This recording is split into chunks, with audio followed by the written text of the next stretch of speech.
जो मर्जी कर, अल्लाह माफ करे। नहीं नहीं, मैं नहीं, मैं है ही नहीं थे।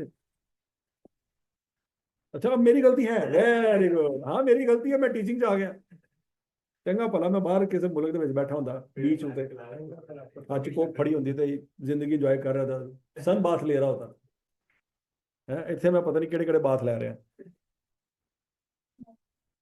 अच्छा जी, Mohani manufacturing limited is engage in manufacturing of spare parts for motor car assemblers. अच्छा जी, the audited financial statement for the year 31 December 2017 disclosed that the profit and retained earning were 21 million and 89 million respectively। अच्छा जी, 2017 की financial में publish हो चुकी हैं या अभी होने वाली हैं?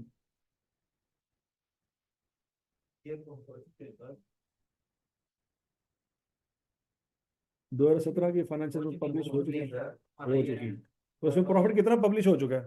21 और 89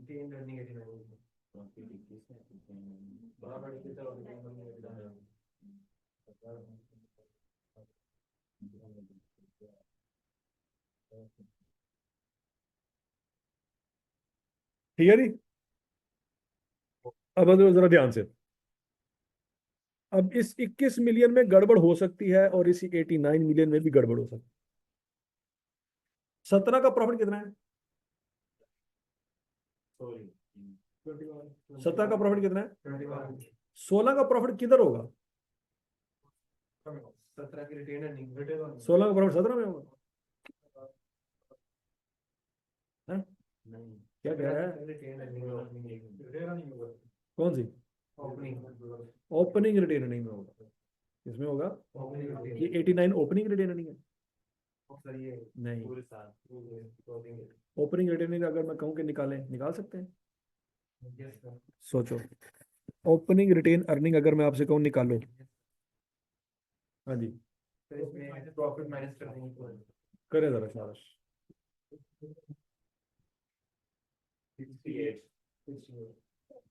कैसे? हाँ जी, कैसे? ये सारे ना रात को मेरे से अलग से पढ़ते हैं, तहज्जुद के वक्त तक ये पढ़ते हैं, और इन सब लोगों ने मिलकर आपके खिलाफ साजिश की है। ठीक है, आप सिर्फ यहाँ पे पढ़ रही है पहली दफा, ये पढ़ रहे तीसरी दफा, इसलिए पकड़ के कर रहे होते हैं, समझे? है ना? हाँ हाँ जी, कैसे निकालिए आंसर? हाँ, वो बताती जाए ना साथ साथ उसको। आपको सुना बताया कहना कि आपने अलग से ट्यूशन पढ़ दी है, लेकिन फिर भी बता दें। The draft financial statement for the year show A profit of 15 million. ये किस साल का प्रॉफिट है? ये 15 मिलियन इस साल का। ये ड्राफ्ट का मतलब क्या है बच्चों? अब ये पब्लिश भी नहीं हुआ, अभी पब्लिश है। अगर इसमें कोई गड़बड़ है तो ये ठीक करके पब्लिश कर देंगे, किसी को भी नहीं पता चलेगा। समझ रही? ये हमारे अंदर की रिकॉर्ड में 15 मिलियन नजर आ रहा है। अगर कोई गलती पकड़ी गई, इस 15 मिलियन को ठीक कर लेंगे, क्योंकि पब्लिश नहीं हुआ तो रौला भी नहीं डालेंगे कि इसमें गलती होगी। However, following adjustments are required to be made। पहला point, the management of the company has decided to change the method of valuation from raw material from FIFO to, ये कौन सा पॉइंट है? ये पॉलिसी है, ये एरर नहीं है। फाइफो स्टैंडर्ड में लिखा हुआ है, वेटेड एवरेज स्टैंडर्ड में लिखा हुआ है। स्टैंडर्ड के एक मॉडल से दूसरे मॉडल पे शिफ्ट हो रहे हैं, दोनों स्टैंडर्ड ने अलाउ किए। क्या हम स्टैंडर्ड से बाहर निकल रहे हैं? स्टैंडर्ड के अंदर ही है।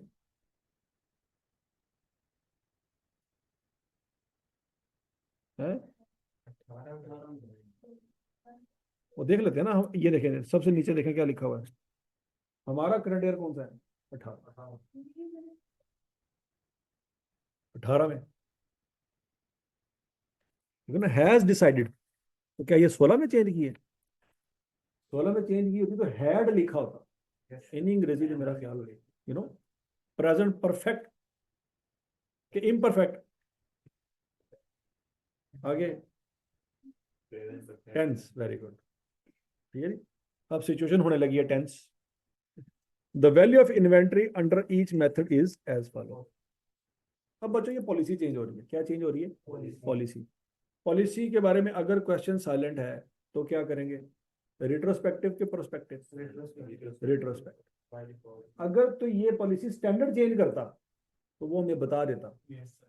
क्या करना है, लेकिन स्टैंडर्ड पे पॉलिसी चेंज नहीं कर रहा। Management. स्टैंडर्ड में तो पहले दिन से दोनों बातें लिखी हुई हैं, वेटेड एवरेज भी लिखा हुआ, फाइफो भी लिखा हुआ, तो स्टैंडर्ड चेंज नहीं हुआ। हमारी मैनेजमेंट ने फैसला किया है। अब जरा देखो किसने फैसला किया है,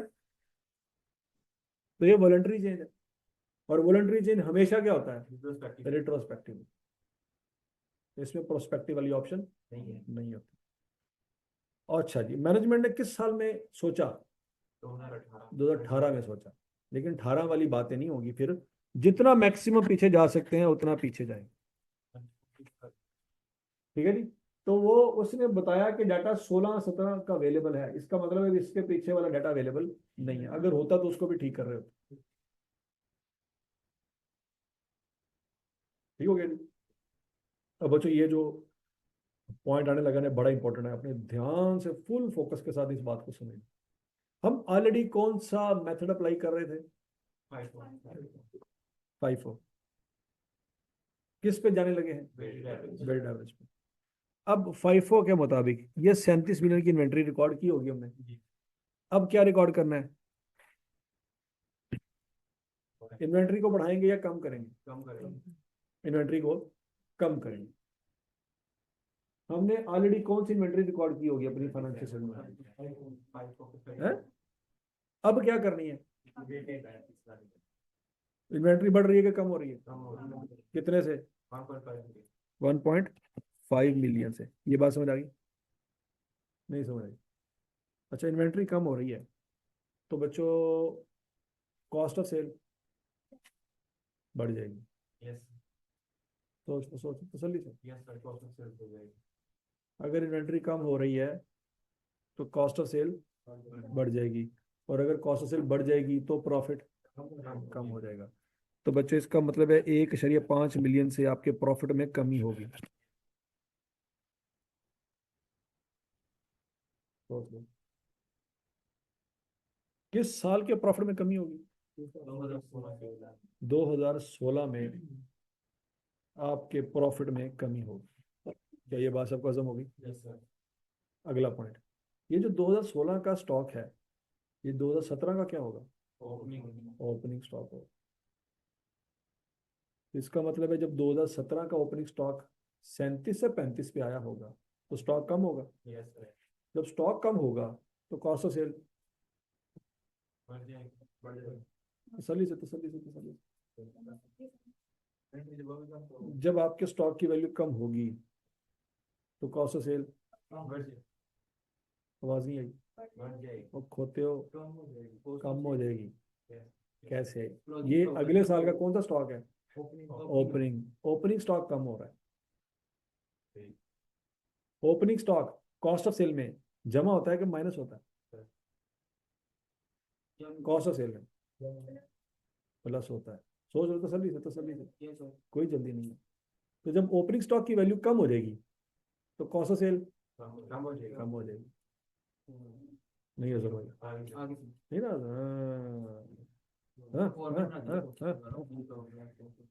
फार्मूला क्या है कॉस्ट ऑफ सेल का, है ना, कहना क्या भी नहीं होता। कॉस्ट ऑफ सेल का फार्मूला, चलो होता ही कूद छोड़ता पड़ गया। कैसे कैसे इंट्रो पास हुई, आई क्या तेरा सत्यानाश, मेरे से तो पड़ी थी, आई क्या ने की था साढ़े नाल। कॉस्ट ऑफ सेल का formula opening stock plus purchases. अब फर्ज करो ओपनिंग स्टॉक था 10, परचेजेस थी 100, क्लोजिंग स्टॉक था 20, तो कॉस्ट ऑफ सेल क्या आएगी 90। बाद में पता लगा कि नहीं यार ओपनिंग स्टॉक तो ज्यादा रिकॉर्ड हो गया, ये होना चाहिए था 8। अब कॉस्ट ऑफ सेल बढ़ जाएगी कि कम हो जाएगी, हाँ जी, रुक जाए यार मैंने हौसला दे, all is well, all is well, all is well.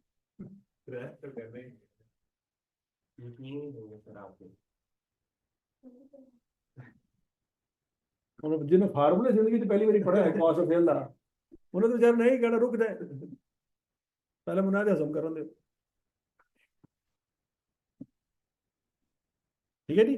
तो बच्चों जब ओपनिंग स्टॉक कम होगा तो कॉस्ट ऑफ सेल भी कम हो जाएगा। कम हो जाएगी, और कॉस्ट ऑफ सेल के कम होने से प्रॉफिट बढ़ जाएगा। इसका मतलब है 2017 में 1.5 मिलियन से प्रॉफिट बढ़ जाएगा।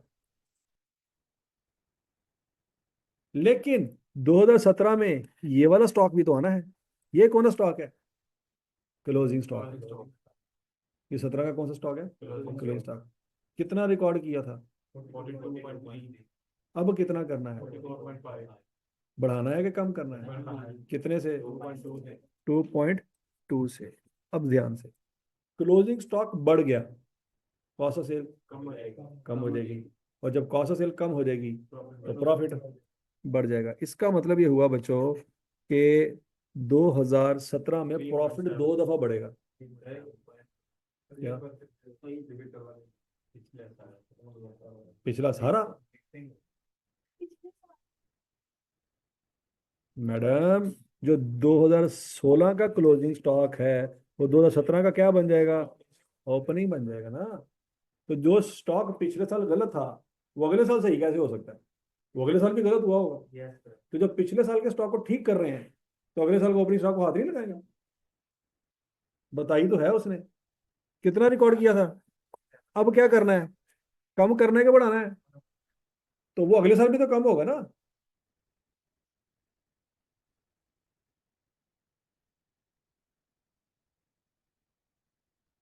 तो पिछले साल के एंड में आपके पास 3 सूट थे, एक सहेली ले गई, तो पीछे कितने पड़े हुए हैं? 2। तो अगले साल के शुरू में 2 ही होंगे ना कि 3 होंगे? वो रातों रात 12 बजे आई, सूट वापस कर गई, ऐसा तो नहीं हुआ ना। अब पिछले साल के एंड में क्लोजिंग गलत है तो अगले साल का ओपनिंग स्टॉक भी गलत ही होगा ना। नहीं समझ आ रही बात? आगे सर तो पिछले साल इंपैक्ट उसका कितना आया, तो वही इंपैक्ट अगले साल भी आएगा। समझ लगी? लेकिन प्रॉफिट में क्या इंपैक्ट आएगा वो हमें सोचना पड़ेगा। क्यों? क्योंकि closing stock cost of sale में कुछ और कर रहा होता है, ओपनिंग स्टॉक कुछ और कर रहा होता है। क्लोजिंग स्टॉक क्या हो रहा होता है? माइनस। ओपनिंग स्टॉक क्या हो रहा होता है? प्लस। तो अगले साल में उसका स्टेटस चेंज हो जाना है। कि अगर पिछले साल में वो प्रॉफिट को कम कर रहा था तो अगले साल प्रॉफिट को वो बढ़ाएगा, क्योंकि वो ओपनिंग स्टॉक बन गया। समझ लगी बात? Yes sir. लेकिन अगले साल का क्लोजिंग स्टॉक अलग से पड़ा हुआ है, उसका अलग से रोल है। तो समझ आ गई बात? 16 का क्लोजिंग 17 का ओपनिंग बन गया, दैट डजंट मीन कि 17 का क्लोजिंग ही कोई नहीं। 17 का क्लोजिंग अलग से है। यस 17 में हमने क्लोजिंग स्टॉक कितना रिकॉर्ड किया था? अब क्या करना है? स्टॉक को बढ़ाना है कम करना है? स्टॉक बढ़ाने से cost of sale, cost of sale कम होने से प्रॉफिट। तो प्रॉफिट में ओपनिंग स्टॉक का इंपैक्ट भी आ गया और क्लोजिंग स्टॉक का इंपैक्ट भी आ गया। दोनों इंपैक्ट इकट्ठे करें तो प्रॉफिट में टोटल इंपैक्ट कितना आएगा? 3.7 का। बढ़ना है कि कम होना है? अब समझ नहीं बात? अब बच्चों उसने 2016 का ओपनिंग नहीं दिया हमें। 2016 का ओपनिंग, नहीं 2016 का ओपनिंग कौन सा होना था? जो 2015 क्लोजिंग जो 2015 का क्लोजिंग होना था उसने दिया ही नहीं सवाल में। तो 2016 में सिर्फ एक ही इंपैक्ट ले सकते हैं हम, कौन सा? 1.5 का। दूसरा इंपैक्ट ले ही नहीं सकते, वरना वहां में भी 2 इंपैक्ट ले रहे होते हैं।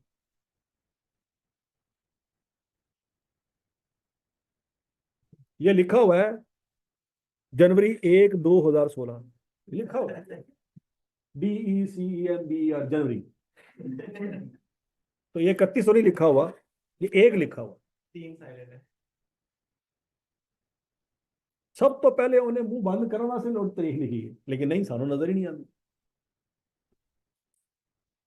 हाँ जी, और समझ आई बात? यस अब 18 में क्या क्या होना है ये आपने सोचना है।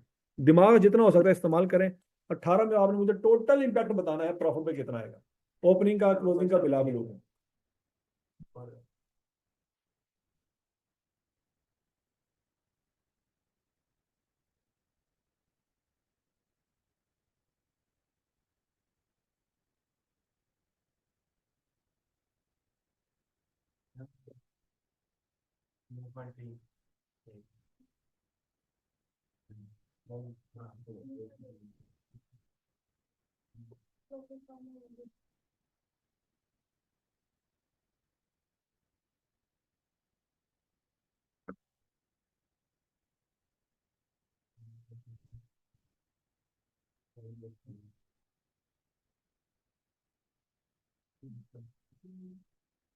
फिर सोचो तसल्ली से, तसल्ली से। आगे का नहीं ना समझ आई? आगे जो कितना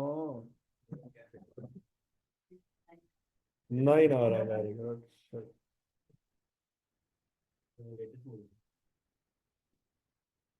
हाँ भाई, आ गया आंसर? जी क्या आंसर आया?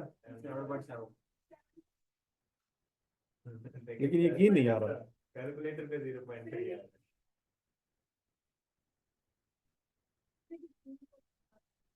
वहाँ पर भी तो नेट इम्पैक्ट, हो जाएगा। वेरी गुड, शाबाश। वो क्लोजिंग की ओपनिंग है वो भी रहेगा। वहाँ पर भरा है, यहाँ पर डाउन हो जाएगा।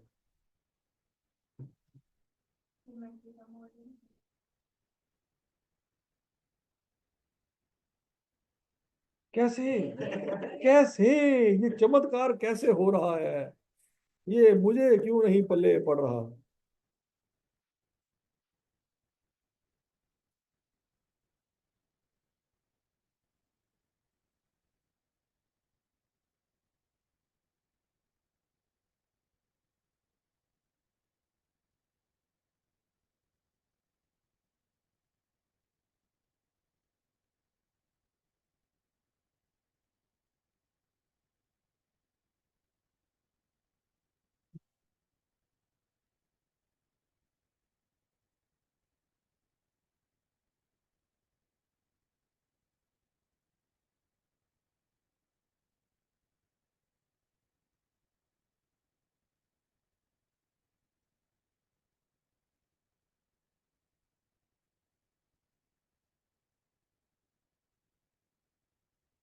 हाँ भाई,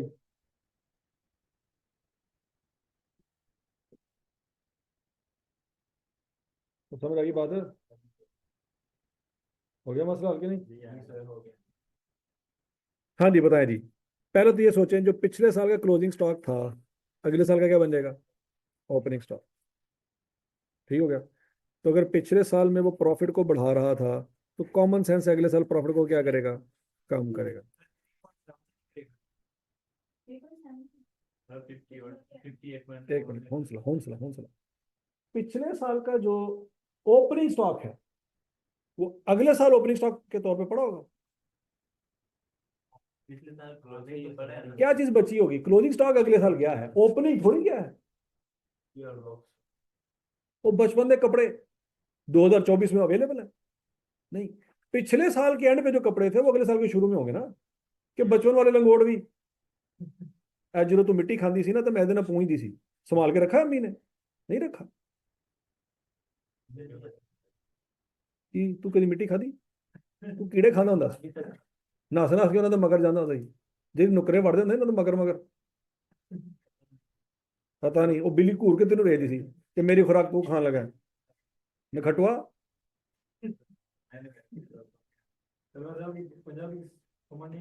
ਚੁੱਪ ਕਰ ਜਾ, ਸ਼ੁਕਰ ਕਰ ਤੈਨੂੰ ਸਮਝ ਨਹੀਂ ਆਉਂਦੀ। ਜੇ ਤੈਨੂੰ ਸਮਝ ਆ ਰਹੀ ਤਾਂ ਤੂੰ ਪਤਾ ਸਾਰੀ क्लास तेरा लेना ਸੀ कि तेरे नाल हो ही रही। हाँ जी, क्या जी समझ नहीं आई? कि पिछले साल के एंड पे जो क्लोजिंग स्टॉक होगा वही अगले साल पड़ा होगा। ये दो का है। है?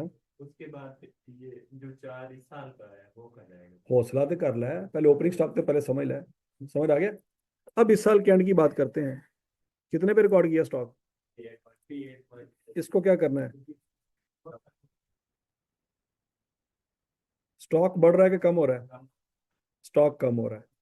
स्टॉक कम हो रहा है तो कौन सा सेल बढ़ जाएगी। बढ़ जाएगी? बढ़ जाएगी। और कौन सा सेल अगर बढ़ जाएगी प्रॉफिट कम हो तो जाएगा। प्रॉफिट कम हो जाएगा। कितने से? समझ आ गई? यस 2.2 से भी प्रॉफिट कम हो रहा है और 4.0 से भी प्रॉफिट कम हो रहा है। तो 6.2 से प्रॉफिट कम हो रहा है। हाँ जी,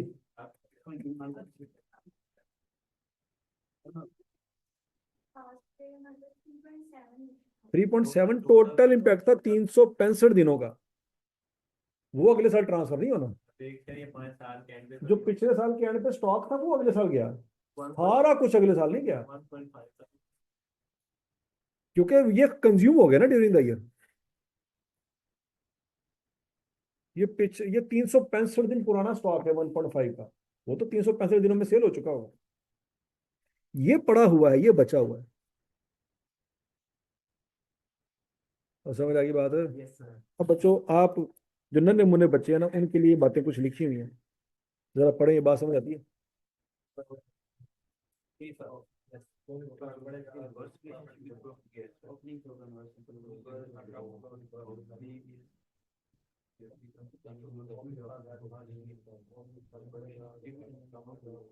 आगे आगे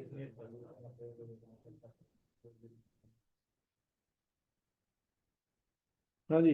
आगे आगे ये जो इतनी खज्जल खुआरी के बाद जो बातें समझ आई हैं, वो ये लिखी हुई हैं।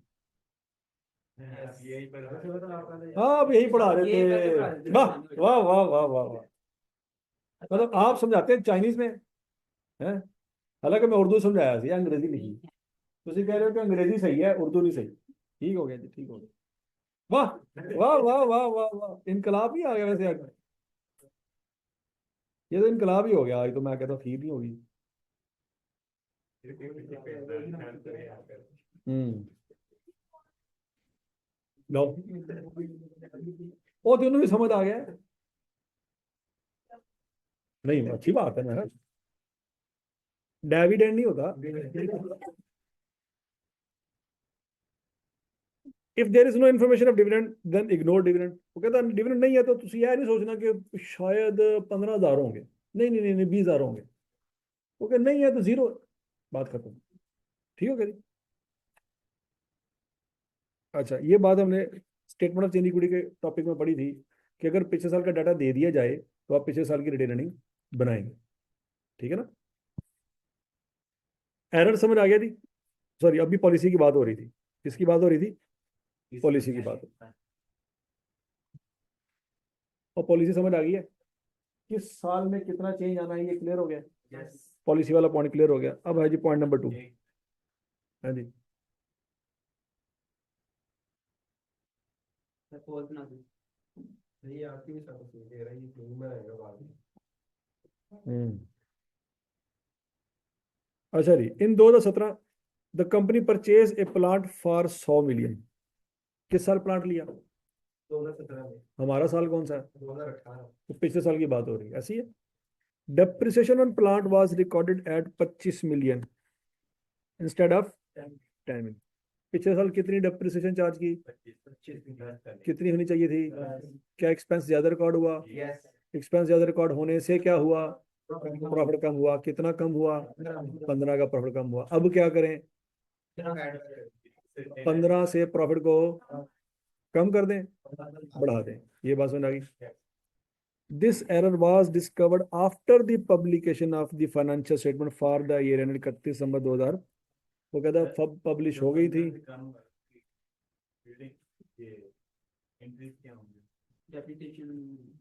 डेबिट क्रेडिट कर देंगे ना, और प्लान को डेबिट कर देंगे। हाँ, प्लांट रिटेन नहीं होता है। हाँ, तो फिर हाँ हाँ हाँ।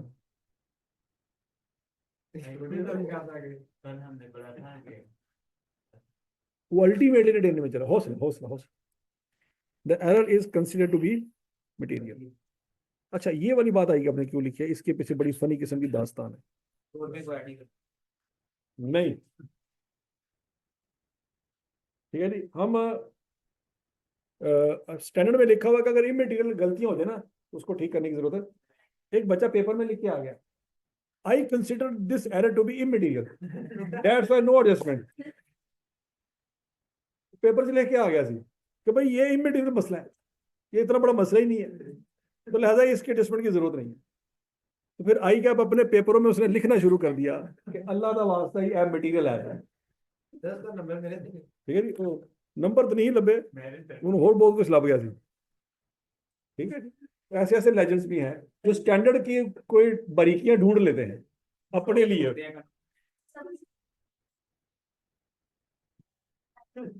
मटेरियल वो जो प्रोसेस कॉस्टिंग में होता है, मटेरियल वो जो नहीं होता।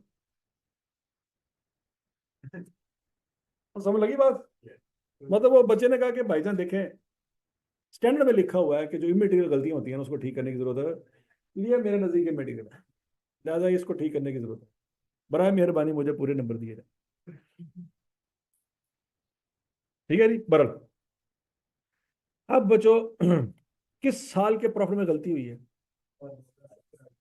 तो 2017 का प्रॉफिट कहीं ना कहीं दिया हुआ उसने आपको, नजर आ रहा है? वो शुरू शुरू में ढूंढो, वो 21 मिलियन याद आया कुछ कुछ? इस 21 मिलियन के प्रॉफिट में 15 क्या करेंगे? जमा करेंगे। वाह वाह वाह वाह वाह वाह, क्या बात है। अच्छा अच्छा अच्छा, है ना? 21 जमा 15 36। लेकिन 17 में सिर्फ ये मसला नहीं है, वो स्टॉक वाला मसला भी याद रखना। 17 में स्टॉक वाला मसला भी है। सादा अल्फाज में बच्चों इस सवाल में पॉलिसी भी चेंज हो रही है और एरर भी है। पॉलिसी भी रिट्रोस्पेक्टिव और एरर भी रिट्रोस्पेक्टिव। खड़े हम इस वक्त एक्चुअल में 2018 में, तो 2018 में खड़े हैं, तो सारे मसले 2018 के प्रॉफिट में नहीं डाल देने। जो मसला जिस साल में है वो उस साल के प्रॉफिट में ठीक होगा। नहीं समझ आएगा? क्लियर है? अच्छा, अब बच्चों ये बात मैं आपको इस तरह से समझाऊंगा। फर्ज करें आपके पापा ना जायदाद तकसीम करते हैं आपको, एक भाई है और एक बहन है। जायदाद तकसीम कर दी 2001 में। एक लैंड का पीस था, वो 10 मिलियन का था 2001 में। बाबा ने कहा 6 मिलियन मुंडे का ते 4 मिलियन कुड़ी का। स्टोरी खत्म। लैंड पड़ा रहा पड़ा रहा पड़ा रहा पड़ा रहा, 2024 आ गया। क्या आ गया? और वो लैंड हो गया 100 मिलियन का। कितने का हो गया? भाई ने कहा कि अब्बू जी कह के गए सी तेरा 4 मिलियन है। तू 4 मिलियन फड़ते सैर ते तो भैन मान जाएगी कि भरावा जैवे तो क्या। वाकई अब्बा जान की एक आवाज थी, 4 मिलियन है तो 4 मिलियन। हाँ जी, तो ये इस तरह से होगी बात। हाँ, कौन सा लगी कि भाई वो वाला 4 मिलियन फिर उस जमाने में देना था ना, जिस वक्त सोना जो था 5,000 रुपए का तोला था। ठीक है जी, डॉलर 40 रुपए का सी। हूं डॉलर कितने का? 280 रुपए का। वो तो डॉलर 40 रुपए का सी 2001 की। नहीं, उससे भी कम ही होगा मेरा ख्याल। मुशर्रफ का दौर था, शुरू शुरू की बात है। हाँ, इतने का होगा। ठीक है जी। तो अगर आप कहे जी देखो जी पापा ने 4 मिलियन तुम्हारा हिस्सा कहा था, मैं तुम्हें 4 मिलियन दे रहा हूं आज, तो ये बात इस तरह से लॉजिकल है। अगर आपने उस जमाने के हिसाब से पैसे देने हैं ना, तो लैंड भी उसके हिसाब से 7 रुपए का डॉलर या 2001 से। ये पाकिस्तानी करेंसी के नाल कंपेयर किया ना, कि यूरो ना कंपेयर करके बैठा है। ये 9/11 की बात है तभी नहीं, ये 7 रुपए नहीं होता। और तो तुसी पैदा भी नहीं सी हुए। हाँ, मैं तो था। हाँ, पैदा हुई थी या 2001 में, तो फिर कैसे हो सकता है? हाँ, तो समझ आई बात? ये नहीं आई। देखिए, ये आपको अच्छी तरह से बात समझ आएगी। जो जायदाद की बारी आनी है ना, तो ये सही समझोगे हाँ यार आया तो ज्यादा थी। जो 10 मिलियन तो 4 मिलियन थी ना, तो 100 मिलियन तो 40 बनना चाहिए।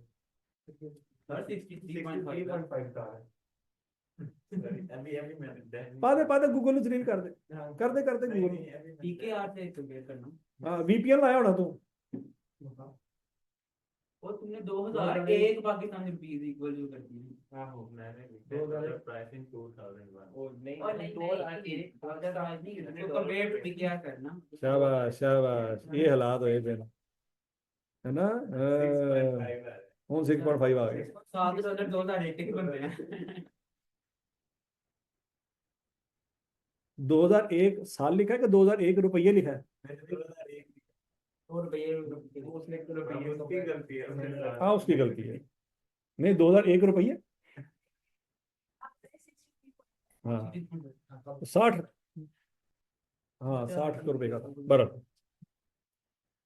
और बात समझ आएगी बच्चों? तो ये आपने बात याद रखनी है कि जो चीज जहां पे तय हुई है उसी के हिसाब से डिस्ट्रीब्यूशन होगी। ठीक है? तो अगर आपने 10 मिलियन में से 4 देने हैं ना, तो फिर 2001 में देने थे, 2024 में 4 मिलियन नहीं होगा। तो जो चीज जहां पे तय हुई है वहीं पे ठीक होनी चाहिए, क्योंकि वो उस रेट को 2024 में आप पे करेंगे ना, तो फिर 4 नहीं है वो। ये बात याद रहेगी, ये बात अपनी इसी तरह से याद रखनी है कि अब जो 2016 में पंगा है वो 2016 में ठीक होना चाहिए, 17 में है वो 17 में चाहिए, 18 में है वो 18 में ठीक होना चाहिए। क्लियर? यस। अब बच्चों इसको अच्छा सोच समय के जवाब देना। इस 89 मिलियन में क्या क्या करना है भला? 89 मिलियन किस तारीख की, नहीं 89 मिलियन को मारे गोली, 68, ये किस तारीख की रिटर्निंग निकाली आपने? 16 की ओपनिंग, ये 17 की ओपनिंग है, 17 की ओपनिंग है, नहीं समझ रहे? 89 की तारीख देख ले, 89 89 किस तारीख का है? 31 दिसंबर 17 है, मतलब 18 की ओपनिंग। लेकिन ये फिर क्या है, ये 17 की ओपनिंग है या 16 की? इस 68 के अंदर कौन सा प्रॉफिट शामिल है? कौन सा प्रॉफिट शामिल है? प्रॉफिट किस साल का? 17 का? 16 का प्रॉफिट शामिल है। तो अगर 16 के, सोचो ये किस तारीख की है तारीख, तो इसके अंदर किस साल का प्रॉफिट शामिल है? 17 का? 17 का तो शामिल ही ना हो सकता, किसका शामिल है फिर? 16 का। तो अगर 16 के प्रॉफिट में कोई गड़बड़ है तो गड़बड़ इसमें ठीक करें। अच्छा 16 का प्रॉफिट उसने बताया हमने सवाल में? नहीं बताया। उसने हमें 17 का प्रॉफिट बताया, कितना है? 18 का प्रॉफिट बताया, कितना है? 25। ढूंढ लो ढूंढ लो। तो उसने आपको 2 सालों का प्रॉफिट बताया, कौन कौन से? 17 का भी बताया और 16 का नहीं बताया। तो फिर 16 का जो भी होगा वो इस 68 के अंदर होगा। सोच लो, पता नहीं 20 प्रॉफिट था 16 का, 25 था, 35 था, 40 था, हमें नहीं पता, वो जो भी होगा होगा। और अगर आज पता लगे कि 16 का प्रॉफिट में कोई गड़बड़ थी, तो 16 का तो प्रॉफिट हम पकड़ ही नहीं सकते, तो गड़बड़ को एडजस्ट कर दो। तो 16 का प्रॉफिट कहां बढ़ गया? 18 में। वाह, 16 का प्रॉफिट कहां गया? रिटेन अर्निंग में गया। तो गलती भी कहां जाएगी फिर? Retained earning. नहीं बात समझ आती? मतलब एक भाई रास्ते में जाते हुए आपको तंग करते हैं, तब आप उसके पीछे भागे, वो भी भागा, वो भागते एक हॉस्टल में एंटर हो गया, तो आप कहेंगे यार बस निकल के आता हूँ, कल पढ़ांगे मेरे साथ। नहीं, ऐसा नहीं होगा, आप हॉस्टल में घुस जाएंगे, उन्होंने तो लब गया तो फिर लेतर मारेंगे, ऐसे ही है ना। अब वो प्रॉफिट कहाँ घुस गया? तो हम भी एरर लेके उसी रिटेन में जाए, इतनी क्या मजबूरी है? अल्लाह करे कोई थोड़े परस में 2000 कढ़े ते नस जाए, फिर असं कहेंगे भाई ये रोना धोना यहाँ पे नहीं होगा, इतनी भी क्या मजबूरी है, 2000 ही तो था। फील हुआ कुछ कुछ? मसाल उदो ही समझ आनी जो अपने तो गुजरे, हमें तो मसाल ही समझ नहीं आती है। मांगो दुआ, या अल्लाह ਇਹਦਾ मोबाइल जरा ना करी, है ना, पहले भूल जाती है। बस कोई अल्लाह का बंदा अल्लाह की जमीन से मोबाइल उठाएगा, मोबाइल या नहीं चलता, कैमरा नहीं चलता है, चलता है, वो पीछे भी लगा हुआ है। ठीक हो गया जी? अच्छा बहरहाल और समझ लगे नहीं, तो जो प्रॉफिट जहां पे है उसका मसला वहीं पे जाएगा। अब बोलो तो सही, अब बच्चों इसको हमने ठीक कैसे करना है? हाँ जी हाँ जी। 31 दिसंबर 2017 को रिटेन अर्निंग है 89, इसमें से 21 माइनस करेंगे तो ये कम जनवरी को 68 आ जाएगी। हाँ जी, ये कम जनवरी 2017 लिखा हुआ, ठीक हो गया जी? अब बच्चों उसने मांगा क्या है? Produce an extract showing the movement in retained earning as would appear in the statement of changes in equity for the year ending 31 दिसंबर 2018। अब बच्चों हमारा सवाल शुरू होगा 1 जनवरी 2017 से, ऐसे ही है। और उसने हमसे कहा रिटेन अर्निंग बनाओ, बस क्या बनाओ, तो रिटेन अर्निंग का ही कॉलम बनाएंगे। शेयर कैपिटल उसने नहीं दिया, हमें शेयर प्रीमियम नहीं दिया, रीवैल्यूएशन रिजर्व नहीं दिया, जनरल रिजर्व नहीं दिया, कोई रिजर्व नहीं दिया, सिर्फ एक ही बात बताई उसने, क्या, और बोलो तो क्या दिया उसने, रिटेन अर्निंग का कॉलम बनाए। वैसे 5-6 कॉलम बनाते हैं, लेकिन फिलहाल यहाँ पे उसने एक ही कॉलम मांगा। ये 68 कहाँ से आया, बात समझ लग गई। 1 जनवरी 2017 से हम अपना सवाल शुरू करें। हमारा करंट ईयर कौन सा है, तो कंपैरेटिव ईयर कौन सा है, तो 17 से शुरू करेंगे ना सवाल। 68 कहाँ से आई, ये बात समझ आ गई। अच्छा, अब इसमें 2016 की क्या गड़बड़ है ढूंढो। 1.5 से 2016 के प्रॉफिट को कम करना है कि बढ़ाना है, कम करना।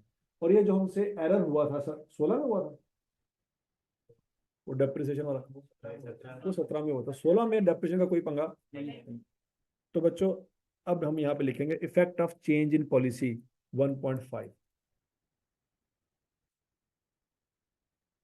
ये 1.5 कम क्यों हो रहा है, समझ आ गई बात। तो अब बच्चों हमारा आंसर आ जाएगा 66.5। ये क्या चीज है, किस तरीका, ठीक है जी। मतलब हम उसी दिन पे खड़े हैं, पुराना बैलेंस 68 था, नया बैलेंस 66.5 है, लेकिन डेट चेंज नहीं हुई।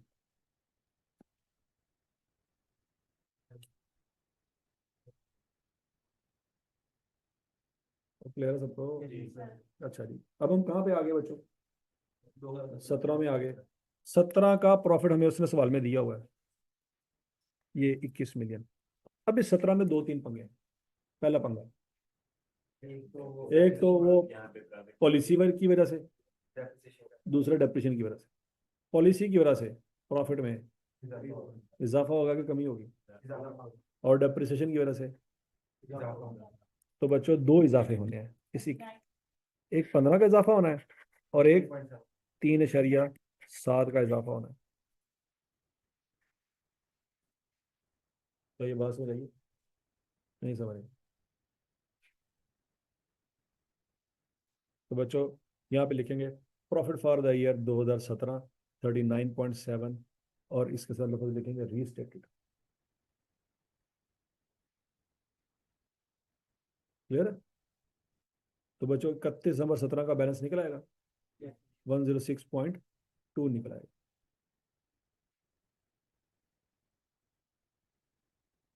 हजम शुद्ध।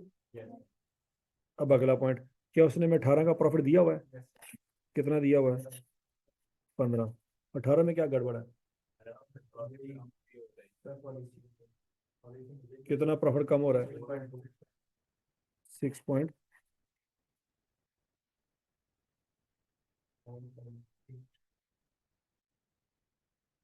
तो करेक्ट प्रॉफिट कितना रहेगा, 9.8। 9 कितना है,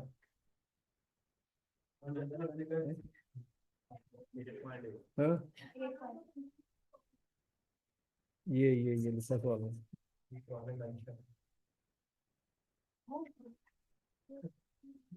हाँ?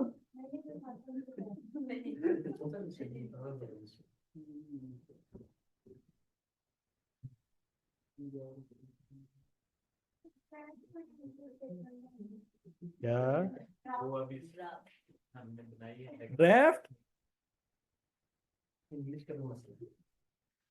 अल्लाह ही माफ करे, अंग्रेजी तो अंग्रेज साढ़े को अंग्रेजी सुन लेना मरजन।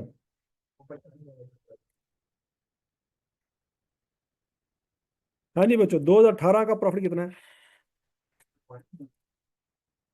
इसके साथ रीस्टेटेड लिखेंगे। ये करंट ईयर का प्रॉफिट है, इसके साथ कुछ भी लिखने की जरूरत है क्योंकि पब्लिश नहीं हुआ था।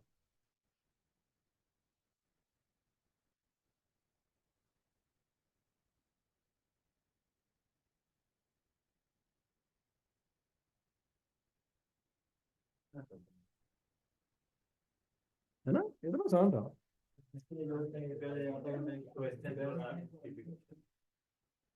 हाँ जी, समझ आइए। वाह वाह वाह वाह वाह वाह वाह। हो जाएगा आज तो।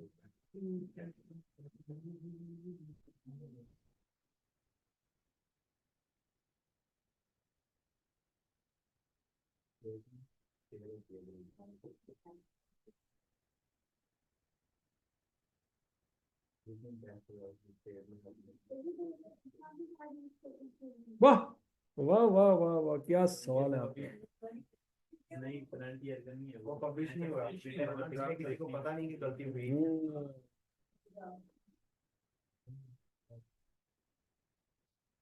इन्हें ड्राफ्ट मैसेज से समझना चाहिए, मैसेज लिख के छोड़ने, वो फिर ड्राफ्ट बन जाता है, अगर सेंड कर दे तो वाह वाह वाह वाह वाह वाह।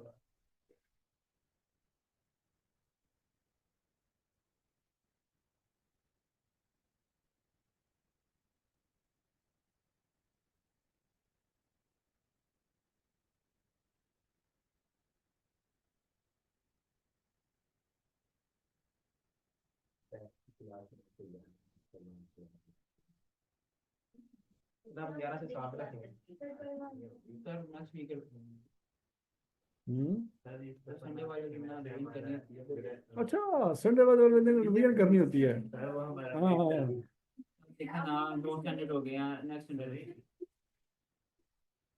वाह। हमारा मंडे को मिड और ट्यूसडे को मिड टर्म टेस्ट का फाइनल के। अच्छा, वो तो तुम मिड तक पहुंच गए हो, इधर तो तुम एक्स्ट्रा क्लास नहीं रखन दे रहे। सर हमने रिवीजन भी करनी है ना। मैंने बुक खत्म कर दी। कौन सी? असल तो भी शुरू हो नहीं, वॉल्यूम 1 खत्म कहाँ से हो गया? इसका एक पार्ट ना खत्म हो गया। इसमें कौन कौन से चैप्टर थे? उसमें आईएस 16, आईएस 23 था, उसके बाद एक्सपोजर वाला भी था, आईएस 40 था, ये सारे तो मेरी। अब ये जो न्यू है ये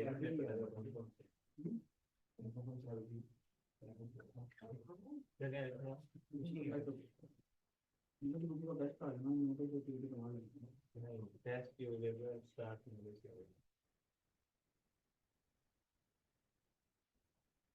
देखिए, क्लासरूम के दरवाजे में से हाथी गुजर सकता है, बड़ा कुछ भी हो सकता है। क्या करना तू क्यों गुजारना है? वैसे तो कुछ कोई नहीं।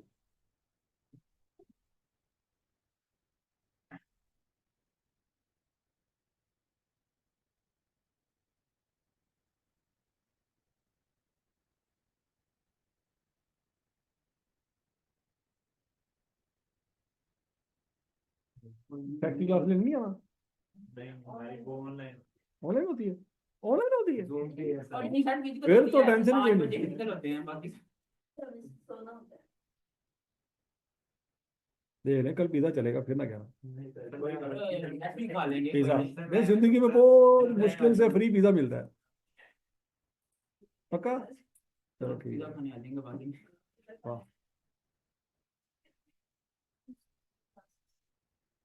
बात का कोई पता नहीं, गवर्नमेंट किस वक्त क्या बंद कर दे, समझ नहीं आती। या तो स्मोक हो जाती है, फिर तो स्मोक ही कह रहा हूँ, धुआं है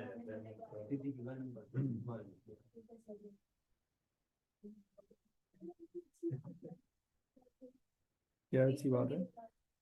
हाँ, इसके तो लॉकडाउन हुआ पड़ा ना ऑलरेडी।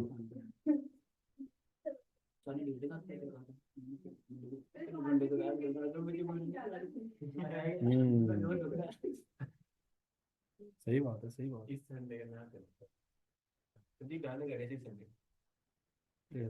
मर्जी है थोड़ी, पिज्जा चलेगा। कोई बात हमने वाह पिज़्ज़ा देखा आवाज चुक चुक के मारांगे, इतना पिज्जा होएगा। पिज़्ज़ा को जब करके मारना बंदे हमने।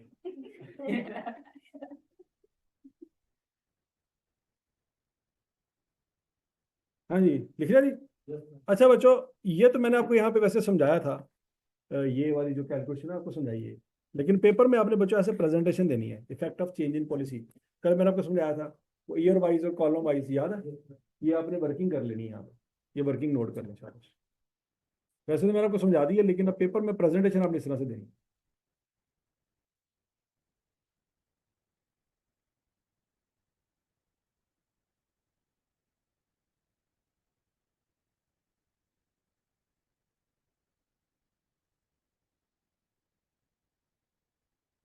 हो गया जी, नोट कर लिया।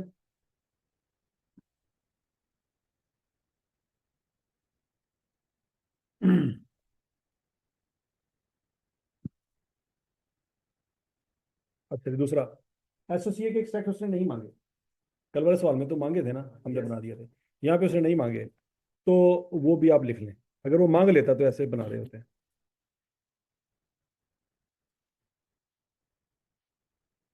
हाँ जी, ये भी वर्किंग है।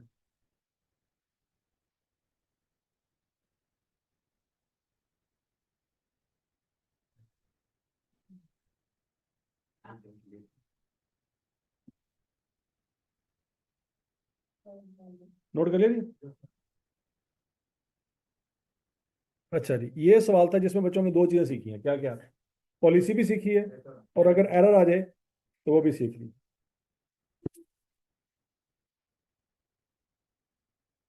तो हम क्या करेंगे, पेपर में लिख के आ जाए कि ये मटेरियल बराए मेहरबानी 8 नंबर दिए जाए।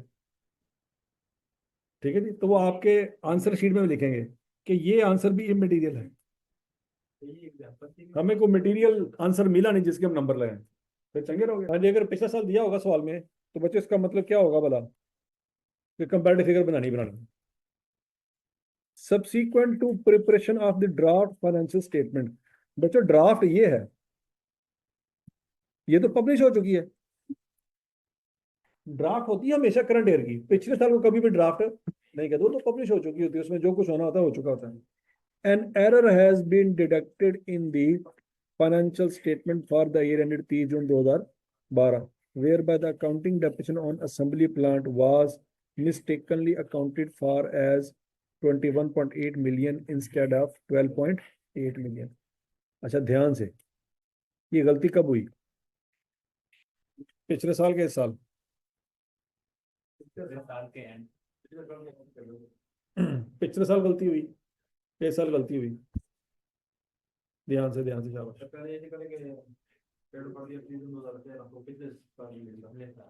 पिछले साल गलती हुई है, इसका मतलब है पिछले साल का प्रॉफिट ज्यादा है या कम है?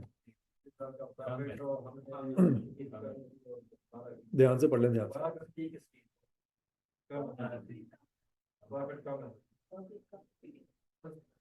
कम है। अब जब ठीक करेंगे तो क्या हो जाएगा? ज्यादा हो जाएगा। कितना हो जाएगा?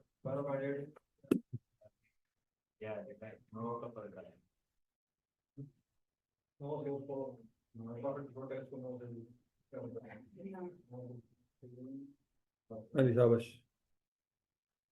9.0 का फर्क है। तो 93 में बच्चों 9 जमा करेंगे या माइनस करेंगे? जमा करेंगे। यहाँ तक की बात सुन। अगला point, other relevant information is as under. The assembly plant was installed on 1 July 2010 at a cost of 80 million. कब इंस्टॉल किया था? 1 जुलाई 10 को। Okay, and is depreciation at 20% per annum using diminishing balance method. अब बच्चों सोच समझ के जवाब देना।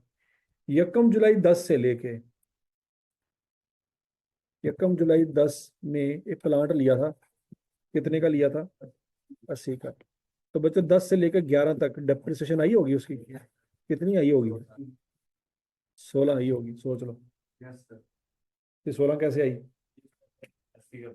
80 का 20% लिया। तो बच्चों फिर WDV कितनी निकली होगी? 64। ये WDV होगी 30 जून 11 वाले दिन। फिर बच्चों अगले साल भी डेप्रिसिएशन चार्ज होनी चाहिए थी, कितनी?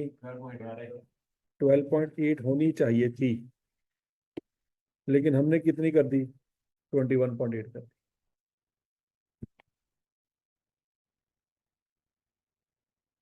ये बात सुनाई। अगर 12.8 चार्ज हो जाती तो WDV क्या आती? 51.2 आती, लेकिन हमने कितनी चार्ज कर दी?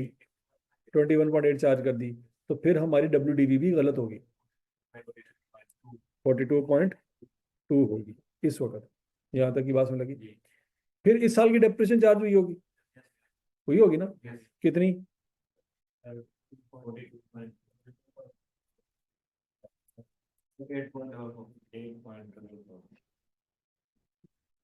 चेक कर लो, चेक करो, चेक कर लो। रिड्यूसिंग बैलेंस मेथड में रेट किस पे लगाते हैं? रिमेनिंग वैल्यू पे लगाते हैं। 8 पॉइंट, ये हमने चार्ज की हुई है या करनी है? की हुई है। कितनी होनी चाहिए थी? 10.24 होनी चाहिए थी। तो ना सिर्फ पिछले साल का प्रॉफिट गलत है, बल्कि इस साल का प्रॉफिट भी गलत है। क्या ये बात समझ आई? नहीं समझ आई? अच्छा, पिछले साल के प्रॉफिट में तो हमने गलती पकड़ ली कि 9 मिलियन ऐड करेंगे। इस साल के प्रॉफिट में क्या करें? कितनी डेप्रिसिएशन चार्ज की थी? कितनी होनी चाहिए थी? ज्यादा होनी चाहिए थी कि कम होनी चाहिए थी? जब डेप्रिसिएशन को बढ़ाएंगे तो प्रॉफिट कम हो जाएगा। कितना कम हो जाएगा? 1.8। इसका मतलब है इस 82 में 1.8 माइनस करना है कि प्लस करना है? तो लगी, पिछले साल के प्रॉफिट में 9 जमा करना है और इस साल के प्रॉफिट में 1.8 माइनस करना है। अच्छा, इस साल की बात उसने बताई नहीं है। हाँ हाँ हाँ, तो 12 से 13 की है ना, तो 13 वाले साल का प्रॉफिट भी तो निकाल के बैठे हुए हैं ना, तो प्रॉफिट भी तो फिर गलत होगा ना। जब WDV गलत है तो डेप्रिसिएशन भी गलत आई होगी। अच्छा, 2013 की उसने बात की नहीं। ये कॉमन सेंस है कि 2013 की डेप्रिसिएशन गलत होगी, क्योंकि WDV गलत है तो डेप्रिसिएशन भी गलत होगी। ऐसा हो नहीं सकता कि डेप्रिसिएशन हमने गलत चार्ज की हो, WDV सही निकाल के बैठे हो। समझ रही बात? अगर एक चीज गलत है तो कॉमन सेंस कहती है कि दूसरी भी गलत ही होगी। जब किसी चीज में से गलत चीज माइनस होगी तो आंसर गलत ही आएगा ना, आंसर सही कैसे आ सकता? तो उसने 2012 का तो बताया कि उसमें 9 मिलियन का पंगा है, 13 का नहीं बताया। 13 का हमने खुद सोचना है। समझ लगी बात? तो बच्चों, पिछले साल में अगर कोई पंगा है तो उसका इम्पैक्ट आपने अगले साल सोचना है कि इम्पैक्ट है या नहीं। अगर तो नहीं है तो ठीक है, अगर है तो फिर उसको भी ठीक करें। मतलब समटाइम हो सकता है इम्पैक्ट ना हो। जैसे आपने पिछला सवाल किया था, उसमें ओपनिंग स्टॉक में पंगा था,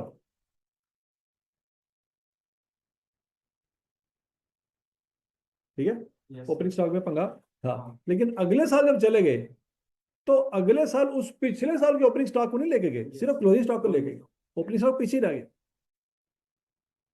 तो सम टाइम हो सकता है कोई इंपैक्ट अगले साल चला जाए, जैसे क्लोजिंग स्टॉक का इंपैक्ट अगले साल चला जाएगा, लेकिन पिछले साल के ओपनिंग स्टॉक का इंपैक्ट अगले साल के ओपनिंग स्टॉक पे नहीं होगा, क्योंकि तब तक वो सेल हो चुका होगा। समझ आ गई? तो समटाइम किसी पिछले साल की गलती का इंपैक्ट अगले सालों में हो सकता है, समटाइम नहीं भी हो सकता। जैसे एक सवाल हमने किया था, वो इंस्टॉलेशन कॉस्ट गलती से एक्सपेंस आउट होगी, तो हमने उसी साल में ठीक कर दी थी, बराबर। और यहाँ तक की बात होने लगी। अब उसके बाद final cash dividend for the year 30 June 2012 was approved at AGM held on 25 September 2012 at 4 per share. 2011 में कितना था? 5 पर शेयर। अब 2011 का बच्चों फाइनल डिविडेंड किस साल में आना है? 13 में। 12 का किस में आना है? 11 का किस में आना है? 12 में। और 12 का किस में आना है? 13 में। ये उसने दोनों सालों का बताया। तो ये वाली हरकत statement of change in equity जब बना रहे होंगे उसमें रिटेन के कॉलम में आनी है। ये कैश डिविडेंड है, बोनस डिविडेंड। अगर बोनस डिविडेंड होता तो शेयर प्रीमियम को और शेयर कैपिटल को देखते, ठीक है। तो ये कैश डिविडेंड है, तो इसका ताल्लुक तो हमेशा हमेशा किस में होता है? रिटेन अर्निंग में ही होता है। बनाना क्या जी? Prepare the following extracts including comparative. ये ना भी बताता तो हम बनाते, क्योंकि 12 का डाटा उसने दिया हुआ है। From FFL's financial statement for the year ended 30 June 2013 in accordance with the IFRS। अच्छा, बनाना क्या है जी? रिटेन अर्निंग कॉलम बनाना है as would appear in statement of change equity and correction of error. Note बनाना है। नोड में कितनी चीजें बतानी होती हैं? दो बातें बतानी होती हैं। कौन कौन सी? नेचर ऑफ एरर और effect on each line item. याद है? कौन सी चीज नहीं बतानी होती? रीजन। रीजन क्यों नहीं बतानी होती? अकाउंटेंट की कहेगा मैं मतलब सुता पिया सी। हाँ? तो रीजन, एरर की तो कोई रीजन नहीं ना होती। एरर तो एरर होता है। हजम शुद्ध। तो बच्चों जो जो आपको समझ आता है ना, उसके हिसाब से जरा बनाएं। फिर देखता हूँ, मैं डिस्कस करता हूँ आपके साथ कि आपने सही बनाया कि गलत बनाया। क्या बनाना है भला? मुंह बनाना है। लिखा हुआ है, लिखा हुआ है, पढ़ो।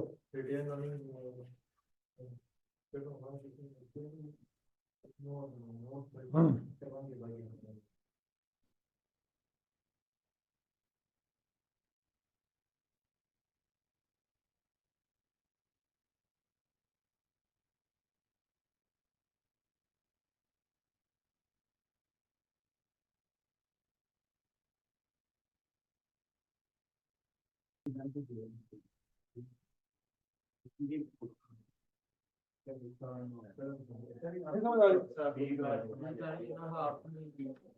अच्छा जी, एक मिनट। रिटेन अर्निंग का सवाल बच्चों शुरू हमने करना है। ये वाली वैल्यू किस तारीख की है भला?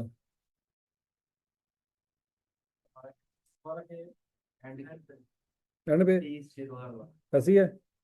हमने सवाल कहाँ से शुरू करना है? 1 जुलाई 2011 से शुरू करना है। तो इसका मतलब यहाँ से तो शुरू नहीं करेंगे। इस 105 में क्या करेंगे? साल में जो पूरी रिटेन क्या माइनस करेंगे? क्या तो इसमें वो जो है?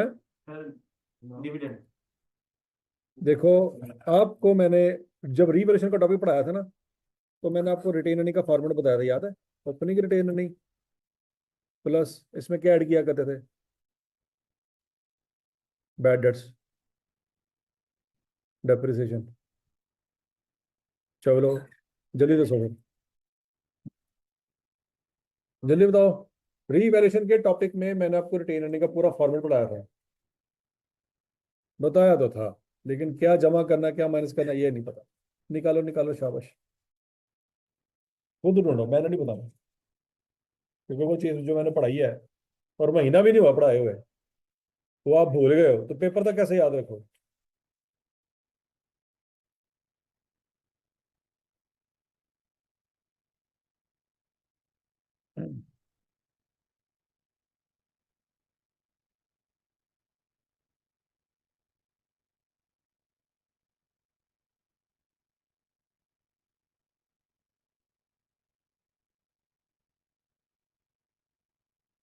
प्लस उसमें क्या होता है? ठीक, प्रॉफिट ऐड होता है और माइनस क्या होता है?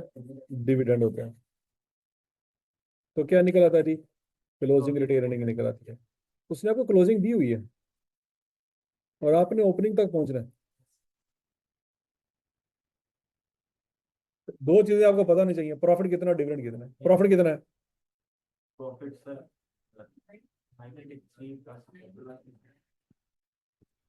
और डिविडेंड? दिया हुआ है सर। डिविडेंड ढूंढे ढूंढे ढूंढे ढूंढे। 5 पर शेयर दिया और 7 शेयर दिए हुए हैं, तो इनको मल्टीप्लाई कर 15 आ जाएगा। तो ये ठीक है। तो फिर हाँ जी, डिविडेंड। डिविडेंड कितना आएगा जी? 15। कैसे? तो शेयर कैपिटल को 10 पे डिवाइड करके 3 मिलियन शेयर आ जाएंगे और रुपीज 5 पर शेयर का डिविडेंड, तो उनको मल्टीप्लाई करके 15 आ जाएगा। तो ओपनिंग रिटेन अर्निंग निकालना है।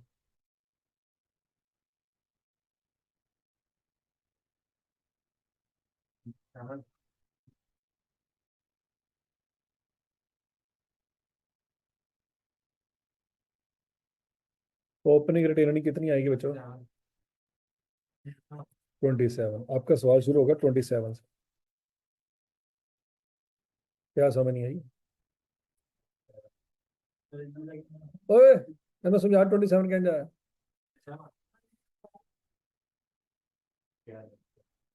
जो अगर उलट जाएंगे तो जो लेस करना था वो ऐड बैक करेंगे, जो ऐड करना था वो लेस कर देंगे।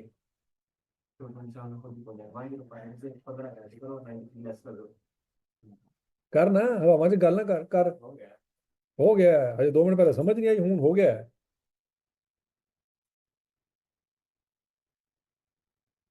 ठीक है जी बच्चों, तो आपका सवाल शुरू होगा, बैलेंस एज ऑन 1 जुलाई 2011, और ओपनिंग बैलेंस कितने लिखेंगे 27। फिर उसमें आएगा डिविडेंड 15 का, लेकिन उसमें आएगा प्रॉफिट, फिर बाद में लिखेंगे प्रॉफिट, वो वाला नहीं लिखेंगे जो गलत है। वो जो प्रॉफिट है वो गलत है 93 का, उसमें क्या करेंगे 9 जमा करना था, तो करेक्ट प्रॉफिट लेंगे, वो कितना आएगा 102, और साथ लिखेंगे रीस्टेटेड।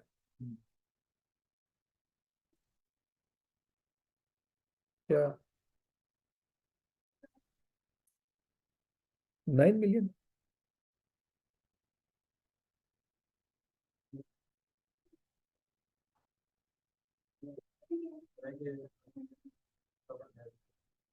ये गलती कब हुई थी 12 में, तो 11 के रिटर्न में कैसे गलती आई? मतलब सीए में पेपर पास नहीं हुआ तो मैट्रिक में थप्पड़ मारना शुरू कर दें कि 2 साल बाद तेरा पेपर पास नहीं होना? ऐसा तो नहीं होगा ना। गलती 12 में हुई है तो 11 का क्या कसूर है?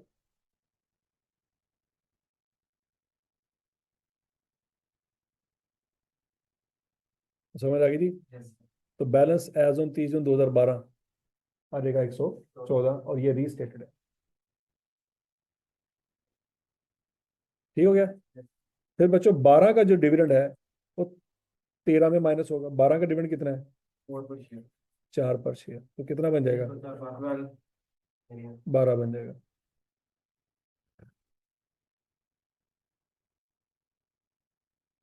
चेक कर लो चेक करो चेक।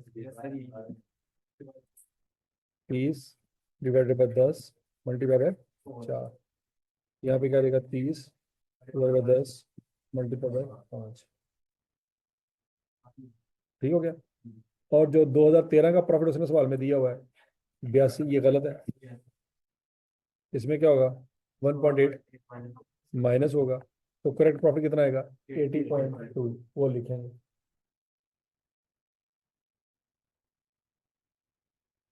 ठीक हो गया। तो बैलेंस एज ऑन 30 जून 2013 182.2, और इसके साथ रीस्टेट लिखने की जरूरत है नहीं है।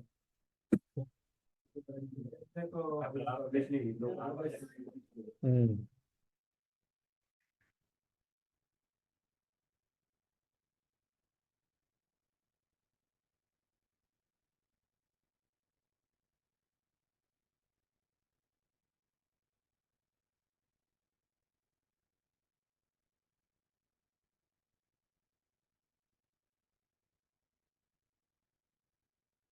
समझ आ गई बात है?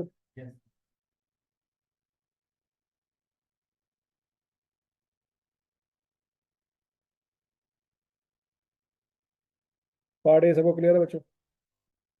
अब पार्ट बी की बारी है, करेक्शन ऑफ एरर नोट। 2 बातें बतानी है, कौन सी? नेचर ऑफ एरर में क्या बताएंगे?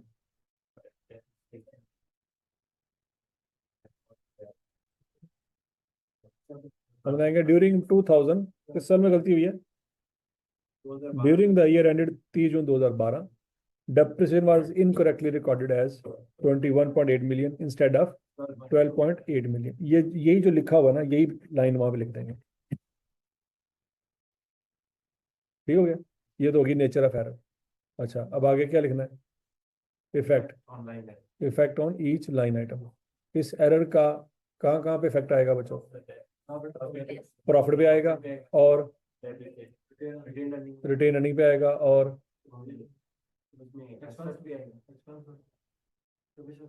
एक्सपेंस में आ गया, और WDV पे भी है। 4 चीजों में आना है। कहाँ कहाँ पे आना है? डेप्रिसिएशन चेंज होनी है, प्रॉफिट, रिटेन अर्निंग, और प्लांट। चलो लिखो, शाबाश, नोट बनाओ, जल्दी करो, टूटा पचा जैसा भी है नोट बनाओ। लिखो लिखो। हाँ जी, स्टेटमेंट लिखनी है और इफेक्ट ऑन ईच लाइन है, 4 लाइनें आनी चाहिए। जल्दी करो शाबाश, लिखोगे प्रैक्टिस करोगे तो चीजें आएंगी।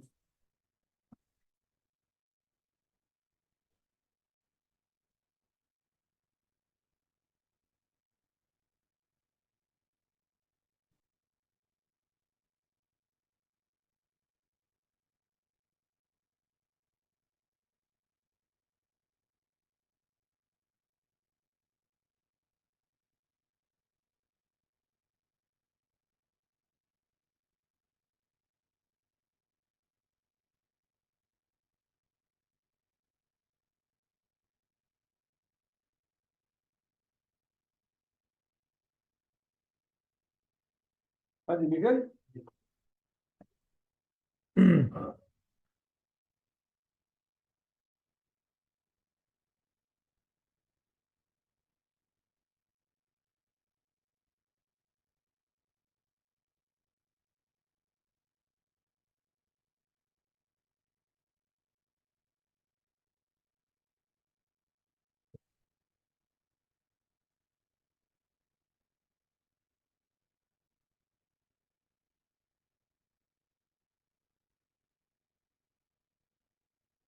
क्या लिखेंगे बच्चों?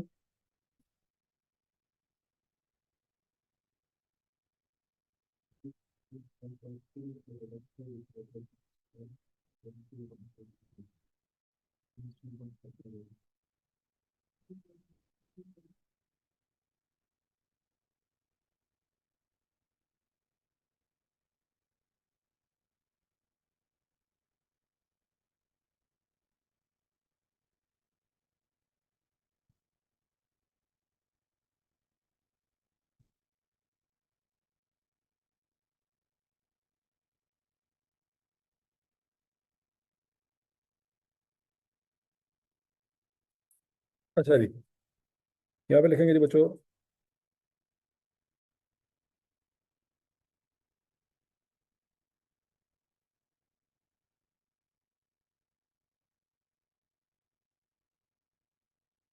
Correction of error note. क्या लिखेंगे जी? During the year ended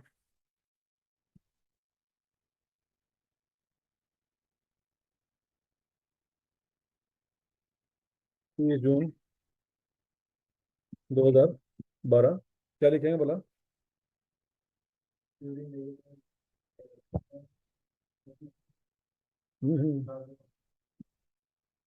depreciation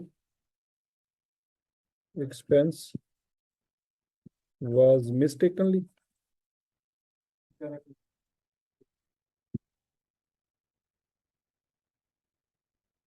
सवाल में लिखा होना मिस्टेकनली, ध्यान से देखो।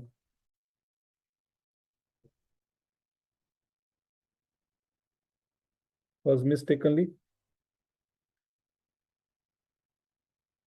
charged as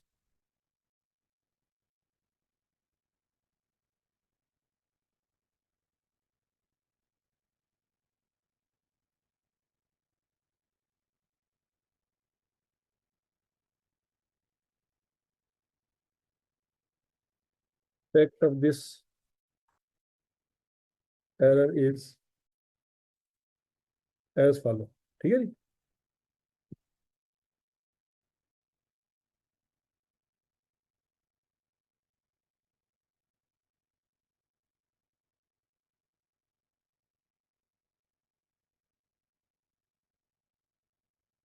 हाँ जी, डेप्रिसिएशन एक्सपेंस किस साल में पंगा आया जी? 2012 में आया। इंक्रीज या डिक्रीज?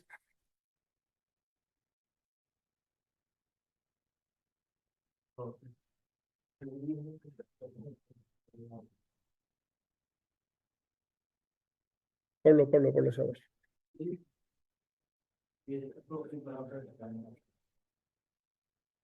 कितने? नहीं।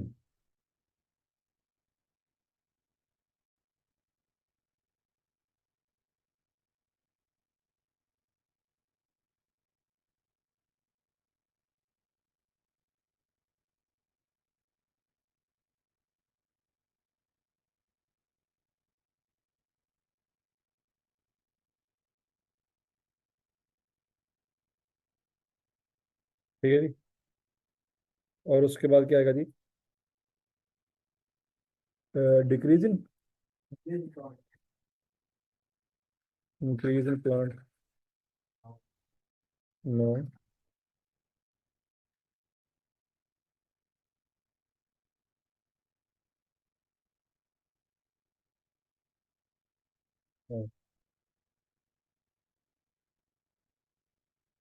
क्या कलर है? इसमें भी अगर आप दो हेडिंग बनाना चाहें तो बना सकते हैं। मतलब ऊपर वाली दो लाइनें आनी है प्रॉफिट लॉस में, नीचे वाली दो लाइनें आनी है बैलेंस शीट में। ठीक है, ये करना चाहे तो आप कर सकते हैं। अच्छा, 2012 का कॉलम बनाया, 13 का नहीं बनाया हमने। 13 तो करंट एयर है, उसमें अगर एरर है भी तो लोगों को बताएंगे क्यों? जो छप चुका है उसमें जो गलती है उसको ठीक करेंगे और लोगों को बताएंगे यहाँ यहाँ पे गलती है। 2013 में भी गलती है लेकिन वो गलती बताने की जरूरत नहीं है, वो हमने ठीक कर ली।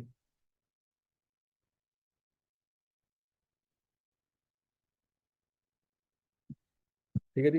और ये वो वर्किंग है जो मैंने आपको समझाई हुई है। 8.44, 10.24 याद आया कुछ? ये जो गलत कर चुके हैं जो सही होना चाहिए था। हाँ भाई, ये सवाल समझ आ गया?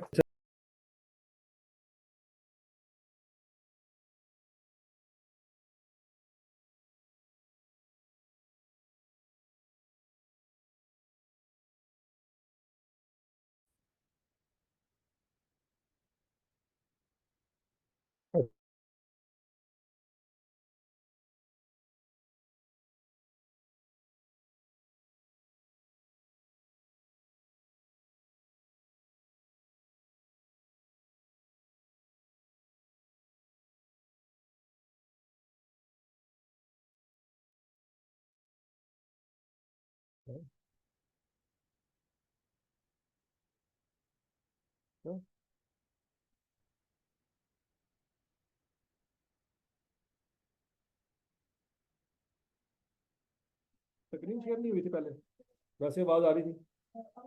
अच्छा अच्छा अच्छा। हाँ, वो स्क्रीन शेयर नहीं हुई। अनेक जनी 2003 M limited purchase a plant for 5 lakh रुपए। है किधर? क्वेश्चन ये पेज नंबर 356 है। मिल गया?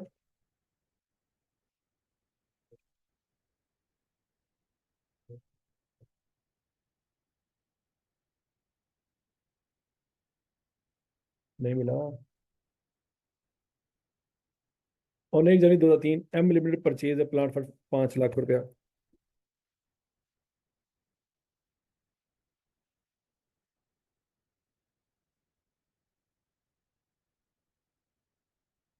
The company uses the reducing balance method for calculating depreciation at a rate of 20% per annum. During 2006, the director decided it was necessary to change to straight line method of calculating depreciation for plant. It was agreed that the remaining life of plant was 3 years and the estimated residual value was 16,000. Previously, this was nil. Okay. This is considered to be a change in accounting estimate as per IS 16. M accounts for change in estimate using the reallocation method means prospectively. मतलब माजी में जो हो चुका है उसको ठीक नहीं करेंगे। The draft statement of comprehensive income and statement of change in equity had been prepared for the year 31 December by the bookkeeper who had not been advised of the directors. मतलब वो ऑलरेडी निकाल के बैठा हुआ है, उसको director के decision का पता नहीं चला। सादा अल्फाज में वो रिड्यूसिंग बैलेंस मेथड पे ही डेप्रिसिएशन चार्ज करके बैठा हुआ। किस साल की? 2006 की। बात सुन लगी है? डायरेक्टर ने डिसीजन कब लिया? 6 में लिया। इसका मतलब बच्चों 3, 4 और 5 में रिड्यूसिंग लगना था, लगाया होगा, उसमें कोई फटा नहीं है। 6 में क्या लगना था? स्ट्रेट लाइन मेथड लगना था और वो रिड्यूसिंग लगा के बैठा हुआ है क्योंकि उसको डायरेक्टर का नहीं पता और वो सारी कैलकुलेशन करके बैठा हुआ। ठीक है जी, यहाँ तक की बात समझ लगी है? हाँ जी। 2005 की डेफिनेशन निकाली होगी, बिल्कुल ठीक निकाली होगी। ये वाली गलत है, तो जब ये वाली वैल्यू गलत है तो इसका मतलब बच्चों ये वाली वैल्यू भी गलत है। ये वाली वैल्यू ठीक है, मतलब ये वाली वैल्यू ठीक है। ये रेवेन्यू ठीक है और इस रेवेन्यू में भी कोई फटा नहीं है। अच्छा, उसने कंप्रेहेंसिव इनकम में अगर हमें 4 लाइनें बताई है ना तो बच्चों हम भी फिर 4 ही लिखेंगे। इससे पहले हुआ ये था कि उसने हमें एक लाइन बताई थी, हम एक लिखने के ऊपर मजबूर थे। अब उसने हमें 4 बताई है तो हम 4 ही लिखेंगे। मतलब जो डाटा हमें दे रहा हम एक सेक्स में वही डाटा लिखें।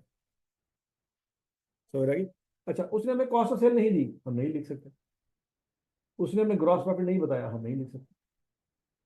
लेकिन जो उसने बताया है उसमें जो सही है वो एज इट इज लिखेंगे, जो गलत है उसको ठीक कर लेंगे। हाँ? शाबाश शाबाश। घर से कॉल मतलब आधा घंटा चली कॉल तेरी। एक मिनट करते हैं। हाँ, इसके ये अच्छा पॉइंट है। घर वालों को भी बता दिया है हालात ने। घर से कॉल थी लेकिन घर वालों को नहीं बताया। बैलेंस ऑन यकम जनवरी 2005 कितना है जी? 40,000, लेकिन माइनस में है। प्रॉफिट कितना है? 2,36,000। डिविडेंड 10,000। तो क्लोजिंग बैलेंस 1,86,000। फिर प्रॉफिट 3,29,000। डिविडेंड 15,000। और क्लोजिंग बैलेंस 5,00,000। अब इसमें से गलत कौन कौन सा है? 2005 का प्रॉफिट तो बिल्कुल ठीक है। 2005 का डिविडेंड, ये वाली वैल्यू बिल्कुल ठीक है। ये वाली वैल्यू गलत है, ये ठीक है। ये वाली वैल्यू भी गलत है। समझ आ गई बात?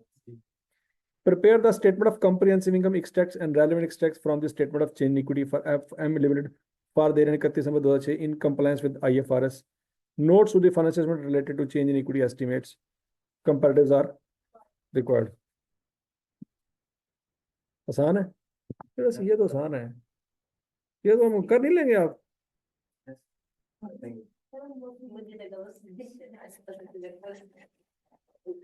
क्या? वेरी गुड, शाबाश। तो कुछ जगह पूरी क्लास ही मत मारी गई है। पूरी क्लास सोल्यूशन पढ़ रही है, सर सोल्यूशन पढ़ा रहे हैं तो पूरी क्लास सोल्यूशन पढ़ रही है। अरे इतना आसान सवाल उसने क्यों दिया? तो वही हम सोच रहे हैं, इतना आसान फिर क्या हो सकता है? ऐसे क्यों? हम लोग आई क्या तो सानी को मिले हुए हैं। इतना आसान ही होना चाहिए है। ये पास पेपर है, पता नहीं हम इंट्रोडक्शन में करने के पास पेपर कर रहे हैं।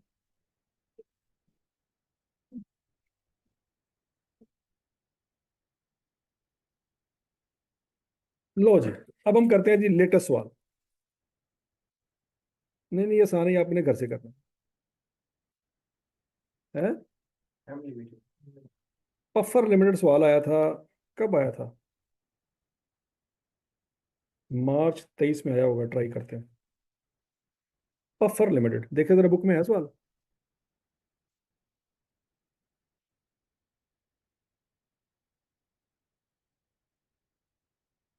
ऑटम 23 में आया था।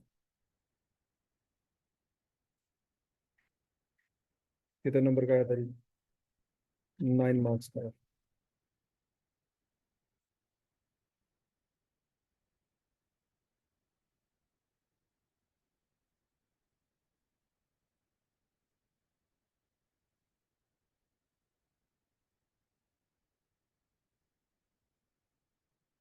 सवाल मिल गया जी। ये पेज नंबर होगा जी, मेरा ख्याल है 377। ये चांद लिमिट कर चुके हैं मेरा ख्याल है। याद करो याद करो याद करो। ये हमने statement of change in equity में कर लिया था, या मैंने आपको टेस्ट के तौर पे दिया था, याद है? अब है जी ये पफर लिमिटेड, ये आया था आटम 2023 में, मतलब लेटेस्ट। तो अगर ये सवाल आपसे हो गया, ये समझ आ गया, इसका मतलब लेटेस्ट अटेम्प्टों में जिस तरह के सवाल आएंगे वो आप कर सकते हैं।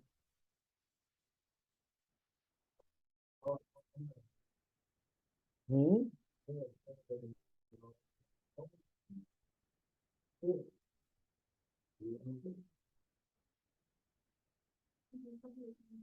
अच्छा, इस सवाल को समझते हैं, वन बाय वन डिस्कस करते हैं। The retained earning column extracted from this draft statement of change equity, ये भी ड्राफ्ट है। Upper for limited for 31 December 2022 is as follow. 20 में बैलेंस ये था, final cash dividend, profit, balance, profit, balance. तो वो फाइनल कैश डिविडेंड इस तरह की बातें स्टेटमेंट चेन इक्विटी में पढ़ चुके हैं, तो अब आपको ये बातें अजीब नहीं लगनी चाहिए सर ये 10%, 2020 का बैलेंस, यहाँ तक की बात सुन लगी? अच्छा जी, बराबर। The following changes have not been incorporated into the draft financial statement of PL, मतलब नीचे जो फंडे हैं वो हमने रिकॉर्ड नहीं किए। एक फंडा मिलता जुलता है, वो हम डिस्कस कर चुके हैं, याद है? तो आई कैप के पास कोई नए पॉइंट नहीं है पेपर में डालने के, वो माजी के पासवर्ड उठाता है, किसी एक सवाल में से कोई एक पॉइंट पकड़ लिया, किसी दूसरे में से कोई दूसरा पकड़ लिया, मिक्स करके नया सवाल बना के आपको दे देता है। क्या ये वाला पॉइंट मैं आपको पढ़ा चुका हूँ बच्चों?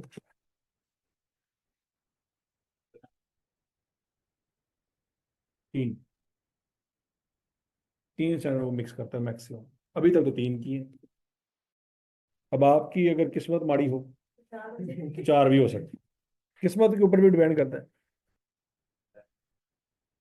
अच्छा, PL has decided to change the method for valuation of inventory from first in first out to weighted average. जरा वो याद करें, वो सवाल में क्या था भला? फाइफो से वेटेड एवरेज ही था मेरा ख्याल उस सवाल में। The value of inventory under each method has been determined as follow. अब बच्चे ये वाला पॉइंट मैंने आपको ऑलरेडी करवाया हुआ है, आपने मुझे बताना है 2020 में प्रॉफिट पे नेट इंपैक्ट कितना आया, 21 में कितना आया, 22 में कितना आया।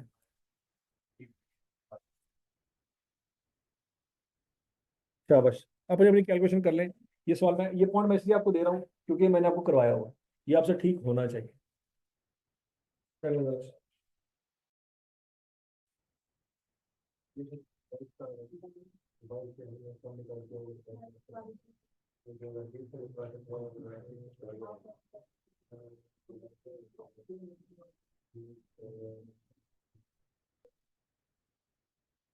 अच्छा बताइए, 2020 में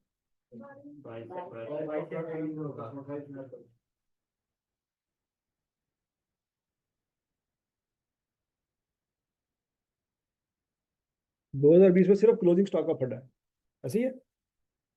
तो कितना फंडा है जी?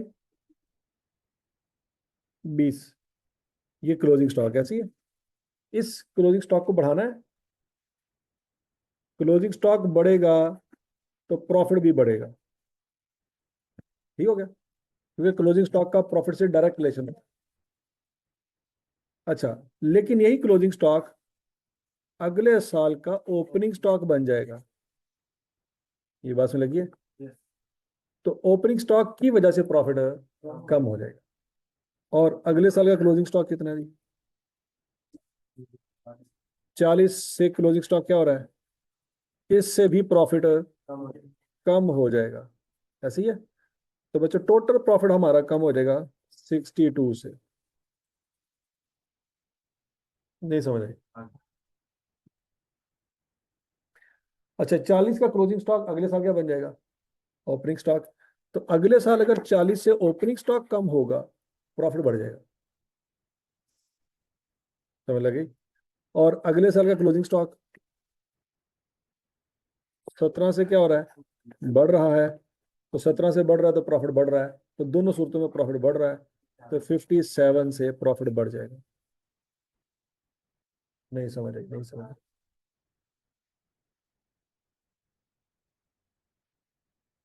क्लियर है जी? पॉइंट नंबर 1 सबको समझ आ गया जी? अब point number 2, in view of increasing bad debts, PL has decided to double the provision for doubtful receivables. The balance of provision for doubtful receivable prior to this change were as follow. 2020 में provision कितनी थी? 15। वो क्या कहता है, क्या कर दो, क्या कर दो, 30। 21 में 19, कितनी हो जाएगी, 38। 22 में कितनी हो जाएगी, 36। अच्छा, अब जब 20 में प्रोविजन बढ़ाएंगे तो बच्चों प्रोविजन के बढ़ने से बैड डेट्स बढ़ जाएंगे, बैड डेट्स के बढ़ने से प्रॉफिट कम हो जाएगा, बात समझ आ रही? और 21 में प्रोविजन बढ़ाएंगे तो 21 में भी बैड डेट्स बढ़ जाएंगे, उससे प्रॉफिट, लॉजिक समझ आ रही है? तो जितने से प्रोविजन बढ़ रही है उतने से बैड डेट्स बढ़ जाएंगे, जितने से बैड डेट्स बढ़ जाएंगे उतने से प्रॉफिट कम हो जाएगा। और प्रॉफिट में क्या क्या इम्पैक्ट आना है, कर लोगे?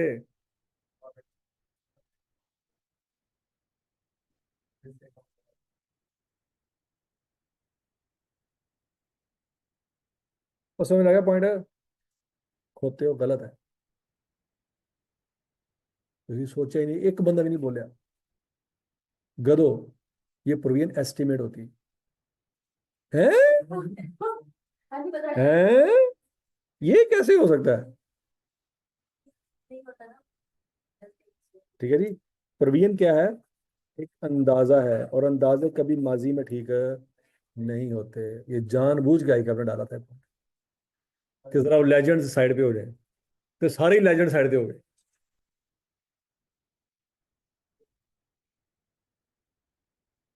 ठीक हो गया जी।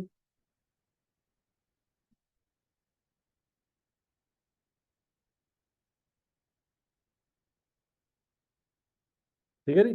तो बच्चों, इसका भी कुछ नहीं करना था, इसका भी कुछ नहीं करना था, क्योंकि अंदाजे माजी में जाके ठीक नहीं होते। 2022 का होना था। शाबाश शाबाश शाबाश। क्यों बोला? 2022 आपका करंट ईयर है। अगर करंट ईयर में आपने एक चीज लिखी है, बाद में पता लगा, आधे घंटे बाद पता लगा यार अंदाजा गलत है, तो अंदाजा ठीक कर लो। नहीं, वो तो कह रहा है हैज डिसाइडेड, कि हैड डिसाइडेड, इस साल सोचा। ठीक हो गया जी। तो बच्चों, पिछले सालों में तो कुछ नहीं कर सकते, बस इस साल प्रवीण कितनी रिकॉर्ड हुई है, 23, उसको 46 करना, इस साल का करेंगे। और वो ढिंडोरा पीटने की जरूरत नहीं है, इसका कोई नोट नहीं आना, कोई डिस्क्लोजर नहीं आना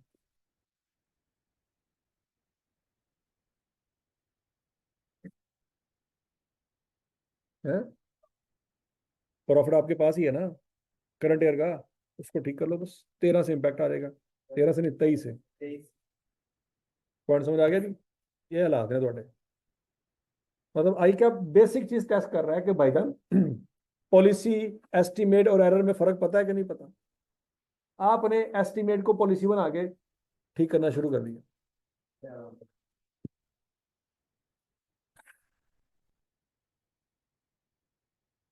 हम्म। अब तीसरा point, PL has also decided to recognize all borrowing costs incurred in a year as an expense. Previously, borrowing costs related to qualifying asset were capitalized as part of the cost of asset. Total borrowing costs incurred during the year 2022 and 2021 amounting to 87 million and 95 million respectively. पहले क्या किया था बच्चों? अब policy क्या बना रहे हैं? कितने कितने? इसका मतलब है पहले वो एसेट में गया होगा, प्रॉफिट लॉस में नहीं गया होगा। अब क्या करना है? अब these 53 million and 38 million were capitalized in the cost of head office building in 2022 and 2021। अब 22 तो करंट ईयर है, 21 आपका पिछला साल है। The construction of the building is expected to complete in 2000, और कंस्ट्रक्शन अभी मुकम्मल नहीं हुई। अब बताएं 2021 में प्रॉफिट पे क्या इम्पैक्ट आएगा, 2022 में प्रॉफिट पे क्या इम्पैक्ट आएगा?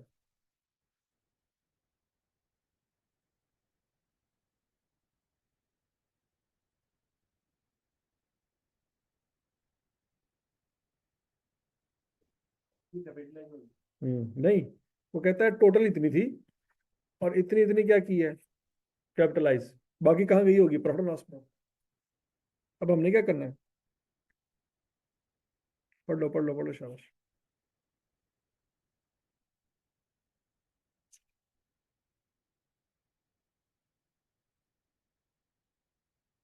2021 का प्रॉफिट कितने से कम करेंगे?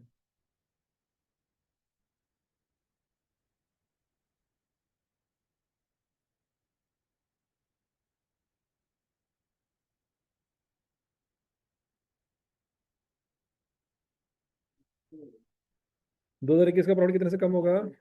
38 से। और 22 का 53 से। दर फटे मुत्तोड़े। 57 से होना था। 57 किधर लिखा है?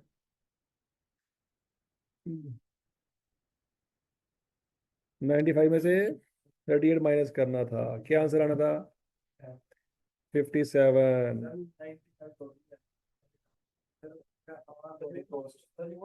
2022 में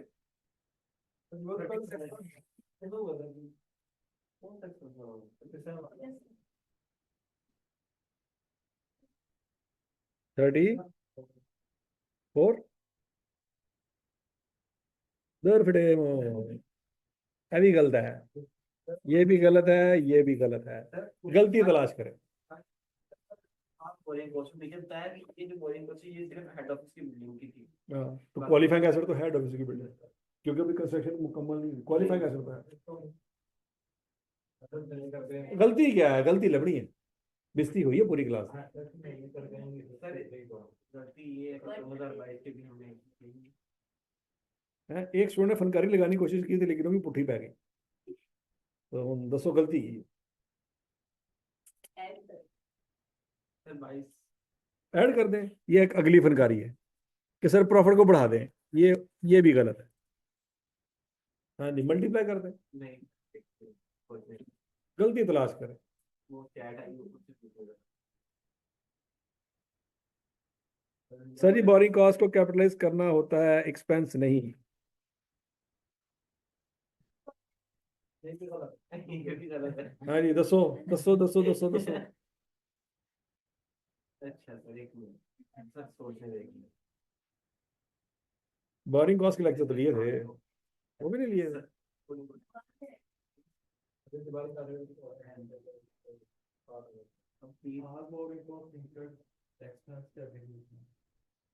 मतलब 95 और 87, तो बाकी की 57 और 34 उसने ऑलरेडी की हुई है, हमने तो बाकी करनी थी ना। तो सर फिर बाकी का क्या मसला, वो कर दे। हाँ, सब पढ़े जाएंगे, सब पढ़े जाएंगे। ठीक है जी, आई कैप ने पकड़ी हुई है छाननी, वो आटा को छानना है, लेकिन जब छाननी एंड पे देखता है तो खाली होती है, सारा कुछ थले, कोई एक बच्चा भी नहीं आया जरा पास हो जाए। नहीं सर, सोचने देना भी। आई कैप ने 10,000 बच्चों में छाननी मारी, थोड़ी सी हिलाई तो देखा सारे 10,000 बच्चे थले डे गए। वो छाती फटी हुई थी सर। वो या कहना ठीक हो गया जी, तो ये हालात है। कोई भी इस काबिल नहीं था तो छाननी के साथ लटक ही जाता कि मिनू तो पास कर दे, सारे ही थले। नहीं सर, कोई सोच लो अपनी जितना दिमाग इस्तेमाल कर सकते हो कर लो। ओपन बुक एग्जाम है, दोस्तों को कॉलिंग करनी है, दोस्तों को कॉल कर लो, इसका जवाब ढूंढो, पता कर कर लो।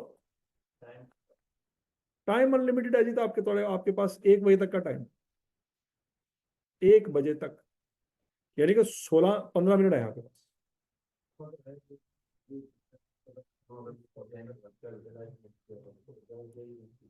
यार इस पॉइंट में पंगा क्या है,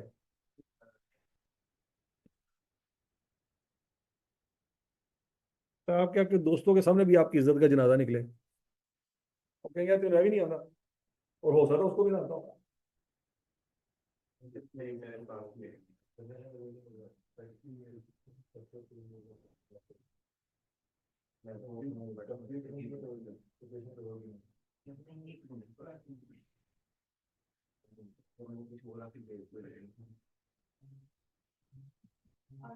बच्चों इसका सिंपल सा जवाब ये था, सिंपल सा जवाब था, सिंपल सा, कि ये भाईजान जो फरमा रहे हैं ना कि बोरिंग कॉस्ट को एक्सपेंस आउट कर दो, ये स्टैंडर्ड इजाजत ही नहीं देता। बच्चे चैट वाले ने यही तो कहा था। क्या कहा था, तो मैं क्यों, कैसी हो गलत कह रहा है, ये तुझे कैसी हो गलत कह रहा है, मैंने तो नहीं कहा। देखो स्टैंडर्ड में 2002 में ये चीज अलाउड थी क्या, कि बोरिंग कॉस्ट को एक्सपेंस आउट भी कर दें, बैलेंस शीट में भी ले जाए। 2002 के बाद उसने सारी चीजें खत्म करके सिर्फ एक चीज रखी, क्या, कि भाई आपने बोरिंग कॉस्ट को क्या करना है, क्या करना है, कैपिटलाइज। अब अगर कोई बोर्ड का बंदा उठ के कह दे कि भाई हम करने लगे हैं उसको एक्सपेंस आउट, तो इजाजत होगी, इजाजत होनी नहीं। वो जो मर्जी सोचते रहे, डिसाइडेड टू रिकॉग्नाइज, वो डिसाइड मारे गोली पारा सारा पाकिस्तान भी डिसाइड कर लेना कि हमने ये करना है, कर नहीं सकते, क्यों, स्टैंडर्ड इजाजत नहीं दे रहा।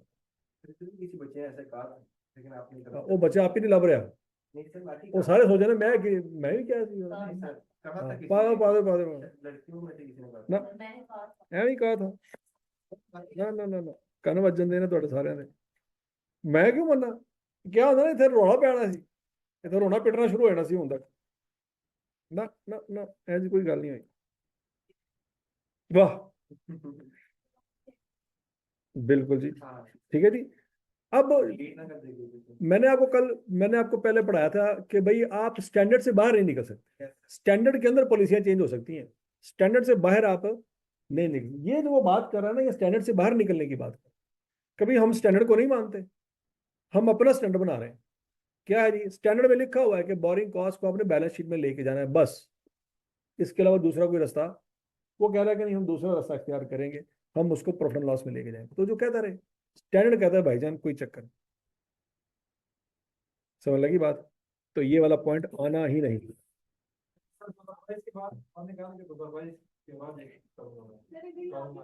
जो मर्जी करे। आपने कहा कि वो जो मतलब ये कानून है 2002। हाँ जी।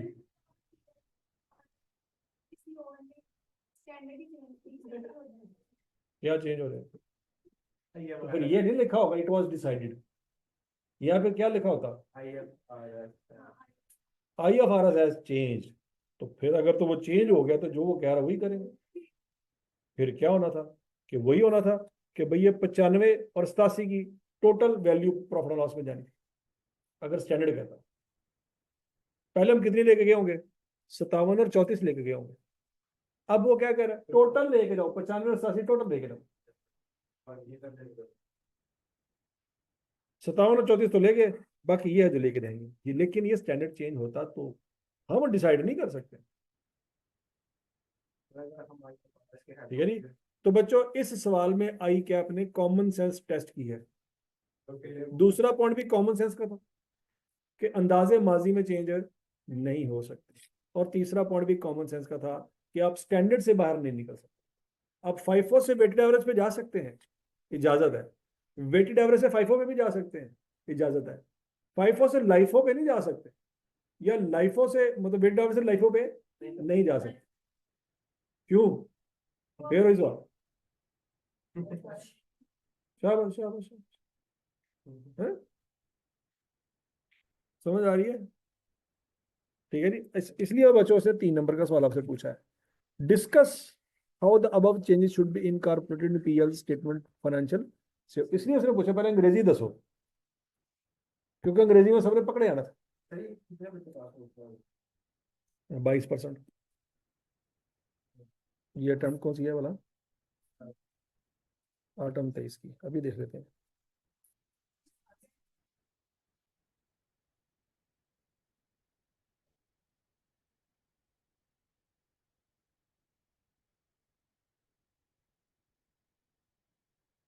आटम 23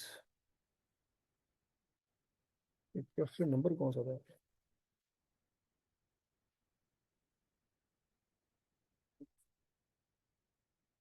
ओ यार ये थे क्वेश्चन नंबर 6 यार।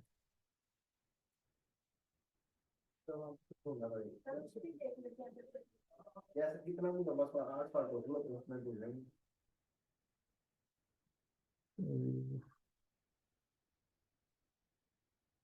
आटम 23 है।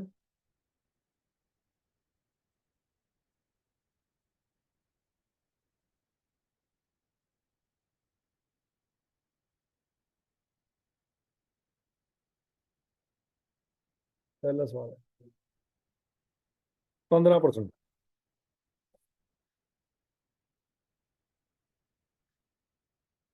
कमेंट पढ़ लो अपने बाओजदाद के, आपको फील होगा कि ਤੁਹਾਡੇ बारे च कह रहा है क्या। उसने मां भैन दी गालां नहीं कढ़ियां, बाकी ने सारा कुछ करता फिर। अच्छा जी सुनो, 36% examinee did not secure any mark.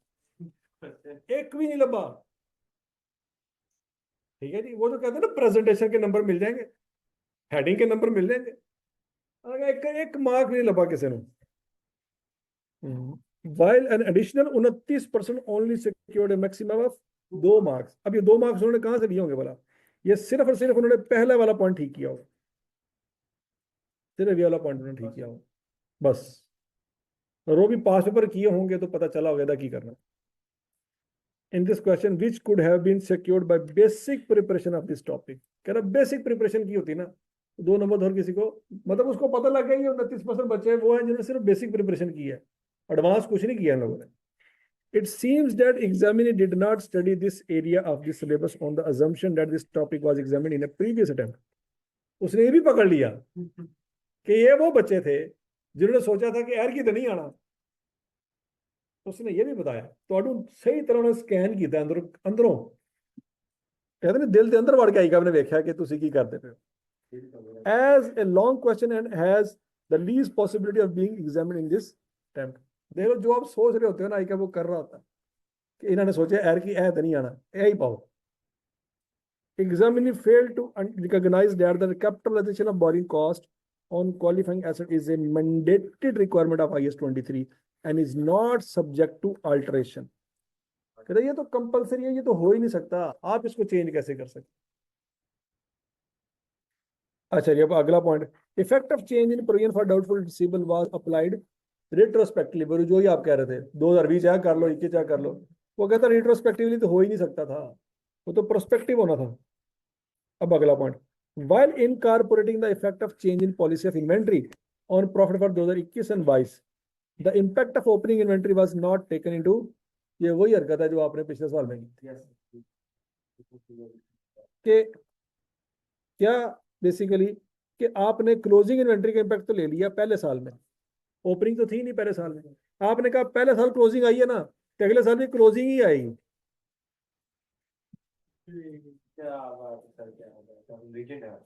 समझ आ गई बात की।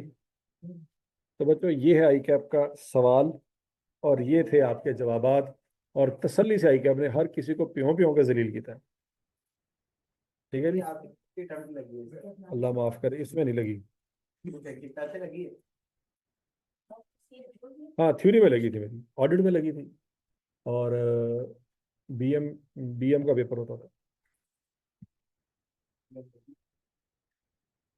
15% ओवरऑल रिजल्ट कितना आया था? 27।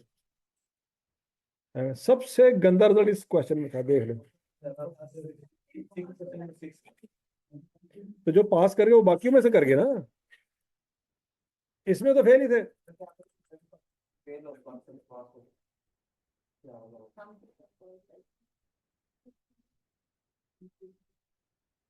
ठीक है जी, तो 36% तो वो थे ना जिन्होंने इस सवाल में एक नंबर भी नहीं दिया।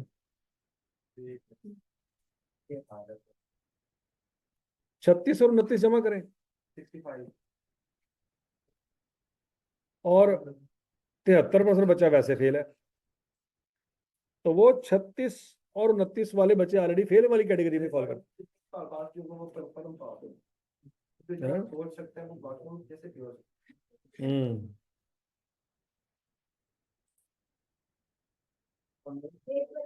क्यों फेल होते हैं? Very good very good.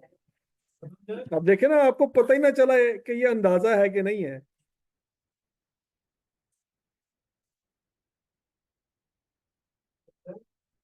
हाँ जी, छुट्टी करो। पफर वाला सवाल आपने करना है। हेड ऑफिस अल्लाह के बंदे, चलो जी एक और सवाल है जी, वो कहते हैं जी हेड ऑफिस में की है वो क्वालिफाइंग एसेट नहीं है। वो क्वालिफाइंग एसेट अल्लाह के बंदे क्यों? क्योंकि वो अभी कंप्लीट नहीं हुआ। हेड ऑफिस बिल्डिंग ना 2021 में कंप्लीट थी, ना 2022 में कंप्लीट हुई है, ना 2023 में कंप्लीट हुई है, 3 साल हो गए उसको।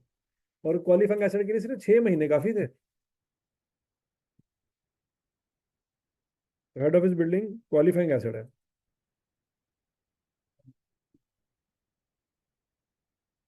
जी क्या कह रहे हो? अच्छा वो उससे बात करना, टीएस वो बताएगा आपको, शायद यूट्यूब पे पड़े।